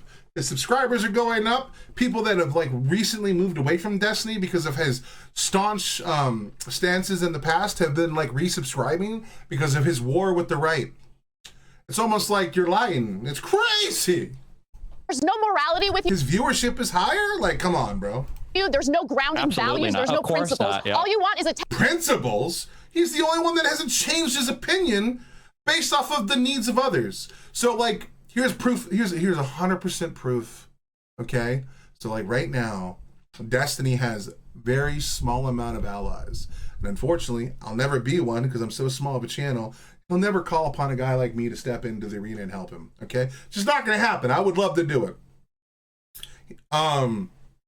People like Hutch, people like Pisco, people like Josiah, all of these people have turned their back on Destiny, okay? They've, Wick has turned their back on Destiny. They call out Destiny all the time. Like, Not So Erudite, even while he's going to these public events, even though she's helping him do this stuff, still will come out and call out him nonstop to his face. Like, he has little to no allies in this space, and he could use a lot of help because right now he's taking on a lot of the bullshit on the right. You know what's crazy? Hassan defended Destiny on this appearance. And when Destiny heard that, and people thought there might be a bridge between Hassan and Destiny, because Destiny doesn't believe Hassan is a legitimate ally, he said, fuck that guy. Don't lump me in with that sack of shit. I refuse to play alongside him. I would rather stand alone than stand with him. It's not about winning. It's not about looking virtuous. It's about standing on principles. If Destiny didn't have principles, he would have cozied up to Hassan and hugged into that audience immediately. Attention, attention, attention, attention. That's all you want. Yeah, of course. All you want. Endless attention. Say disgusting, provocative garbage. And they did say that 9/11 was caused by the dancing Jews, which is a neo-Nazi talking point that people like Nick Fuentes and Hassan and all these other people fucking rock. Another friendly conversation with other... Oh, yeah. Hasn't Kasparian been on, like, a weird Dancing Israelis arc lately? Are they trying to do like are they doing like Candace Owens thing a little bit where they're like so anti-Israel, they're like, well, we're not with the left, so the best anti-Israel, not the left audience is Nazis? Yeah. Mainstream conservative commenting about how you're such a leftist, but those people on Twitter are so mean. Having a debate or dialogue doesn't automatically mean that you agree with everything. Anna, you have not debated a fraction of the amount of people that Destiny has. He knows this better than everyone. He's debated more people than everyone on this stage in like 2 years than they have done in their entire career. Every day Destiny does a debate. Thing they have to say. It means you're coming it's together when you sit down and you're exchanging ideas and debating them. Holy shit. She actually has posted about the dancing Israelis. I'm old enough to remember the dancing Israelis who happen to be Mossad agents filming and celebrating at the planes at the World Trade Towers. Fox News, of all people, covered at the time. Oh my God. Remember when we spent like a year arguing whether or not they were grifting to the right? That's crazy. It's crazy how I've never been wrong when I point this out about somebody. It just keeps happening. Are there any leftists left? H-Bomb puts out like one good video a year, right? That's cool. No, I don't agree with everything they have to say. What are you talking about? I don't agree with everything they have to say. But you know, I'm an adult. I can sit down and have a mature debate or you and Hassan. Does Hassan think Israel did 9/11? Probably not. You have no disagreements about anything on the right? Yeah, that's called I do have criticisms for the left. I have tons of criticisms for the right. Tons of criticisms. I'm obviously they don't seem to come out pro-choice, much when you're talking to I your obviously have a huge problem Yeah. with the unending, unmitigated support for Israel, regardless of the genocide they're engaging in. I have all sorts of disagreements with the right. That doesn't mean I'm going to dehumanize them and cheer on the slaughter of my fellow Americans because we have disagreements on politics. You're I wish embarrassing. anybody here had the same energy for the president of the United States, but that's good. I'm glad you guys are focused where it really counts on Twitter. and Dude, you YouTube. have We're the like conservatives want to be TDS, focused on, like you know? you are like the prototype TDS, of TDS. yeah, there it It's comes, yeah. unbelievable. The You wake TDS, up every yes. morning and you decide your Yes, behavior is going to true. hinge on Trump. How far do you need to fall to be a host of the Young Turks to whining about not making as much money as Hassan? Flash forward 2 years later, and you are accusing someone of having Trump derangement syndrome for saying that Trump should condemn political violence. Facts! That's crazy. What Hassan does to a motherfucker. Maybe Destiny is right. Maybe like Hassan is the worst thing to ever happen to online politics because he's oriented. He's like the fulcrum around which everything. Like he's shifted TYT to the right out of jealousy. Maybe he pushed Destiny to the right as well because of like their personal beef. I don't know. There was no Hassan. He could just be like an Insta model. I would have twice as many viewers, and then I would grip to the right just to square that circle. Oh, you think I wouldn't too? Oh, in an instant. I'd do it through Ukraine too. You'd hate to see it. You'd hate to see it. I'd be like, no, I think NATO did it. And then a year later, I'd be talking about how Putin is the only one withholding the onslaught of Western degeneracy, keeping it west. More about the dancing Israelis and buildings have a little bit and of how the humanity. Jews all knew about 9/11 and they all want us to go to war. You're a The Middle East. Yeah, of course. sociopath. Let me I bring never in- once said the okay. Jews Let me were bring in behind Jack 9/11. again. Not Let me- once. Don't make things up, you disgusting prick. Let me bring You in did Jack. it! He just pulled up the tweet! My God! Why do they just lie constantly? I don't understand. What world am I living in? Was this the way politics was for the last 70 years? Was it all just always lies? And like there was one side of truth and everything else was just propaganda? Like, holy fuck.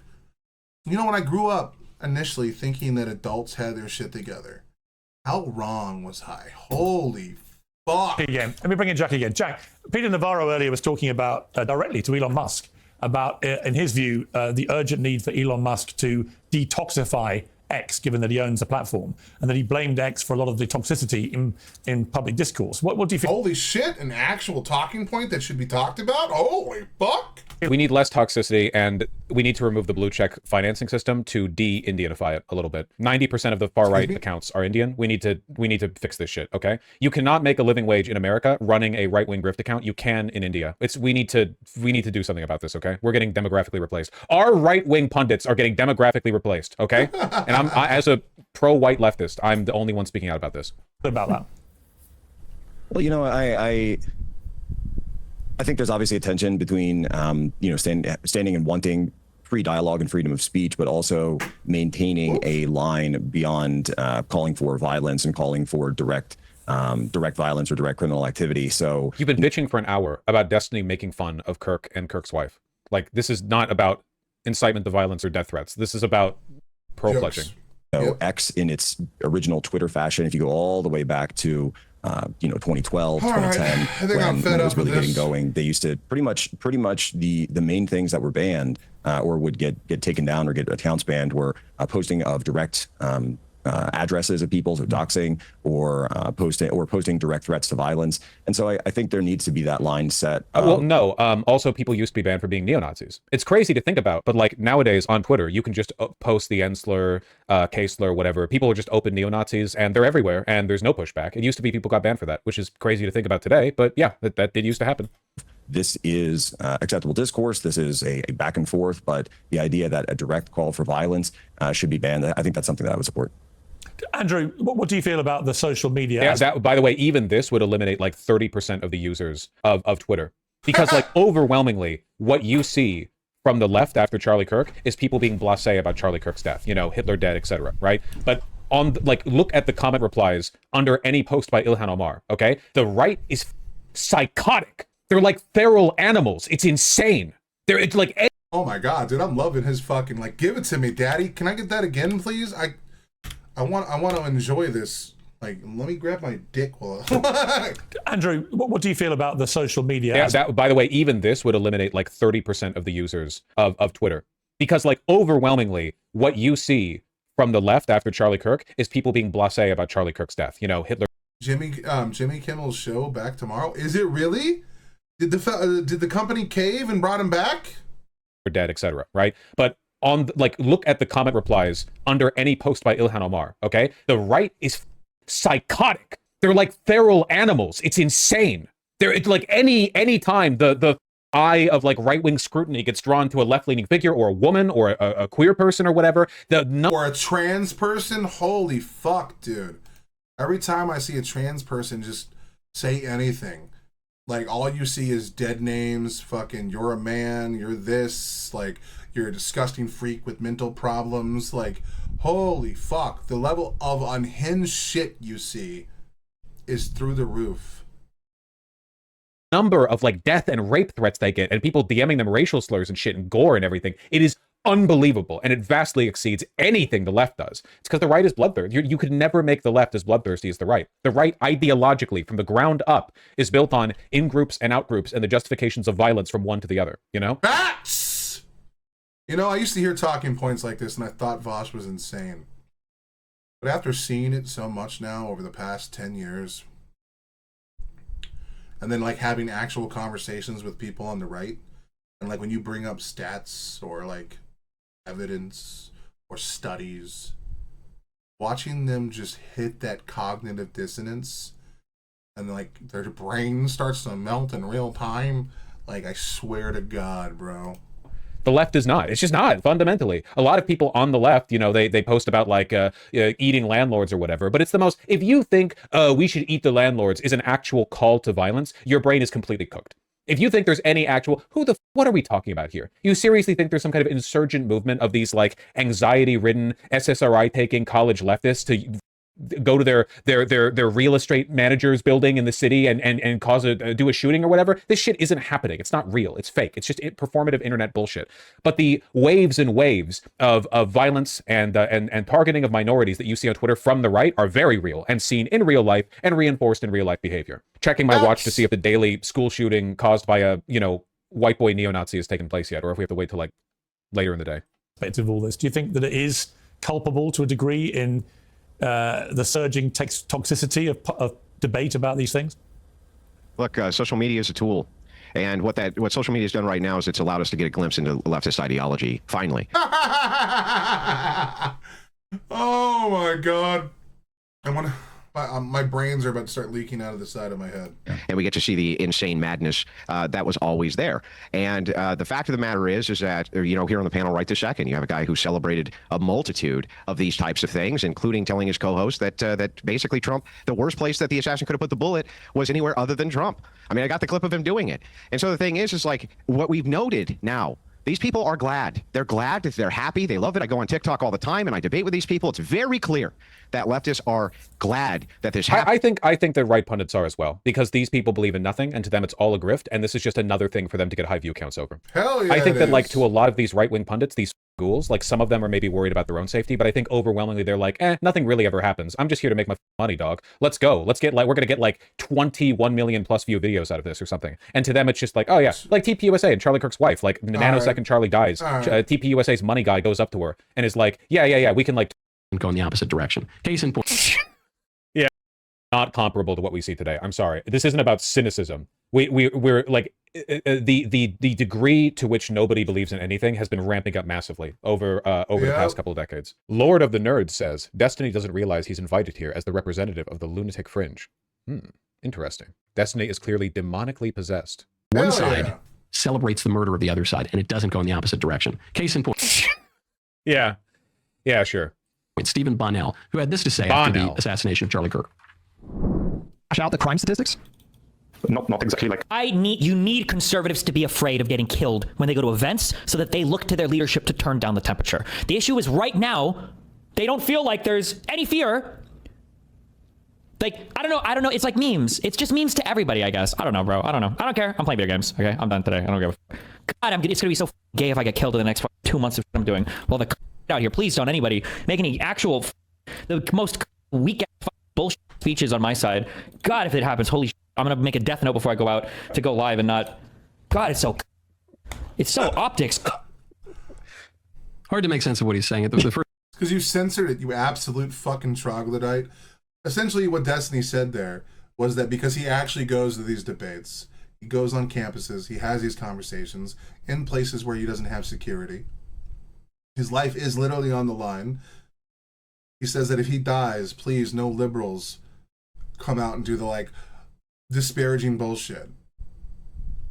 Like none of the whole, oh well, you know, we can't be talking about violence. No, bro. Hold them accountable.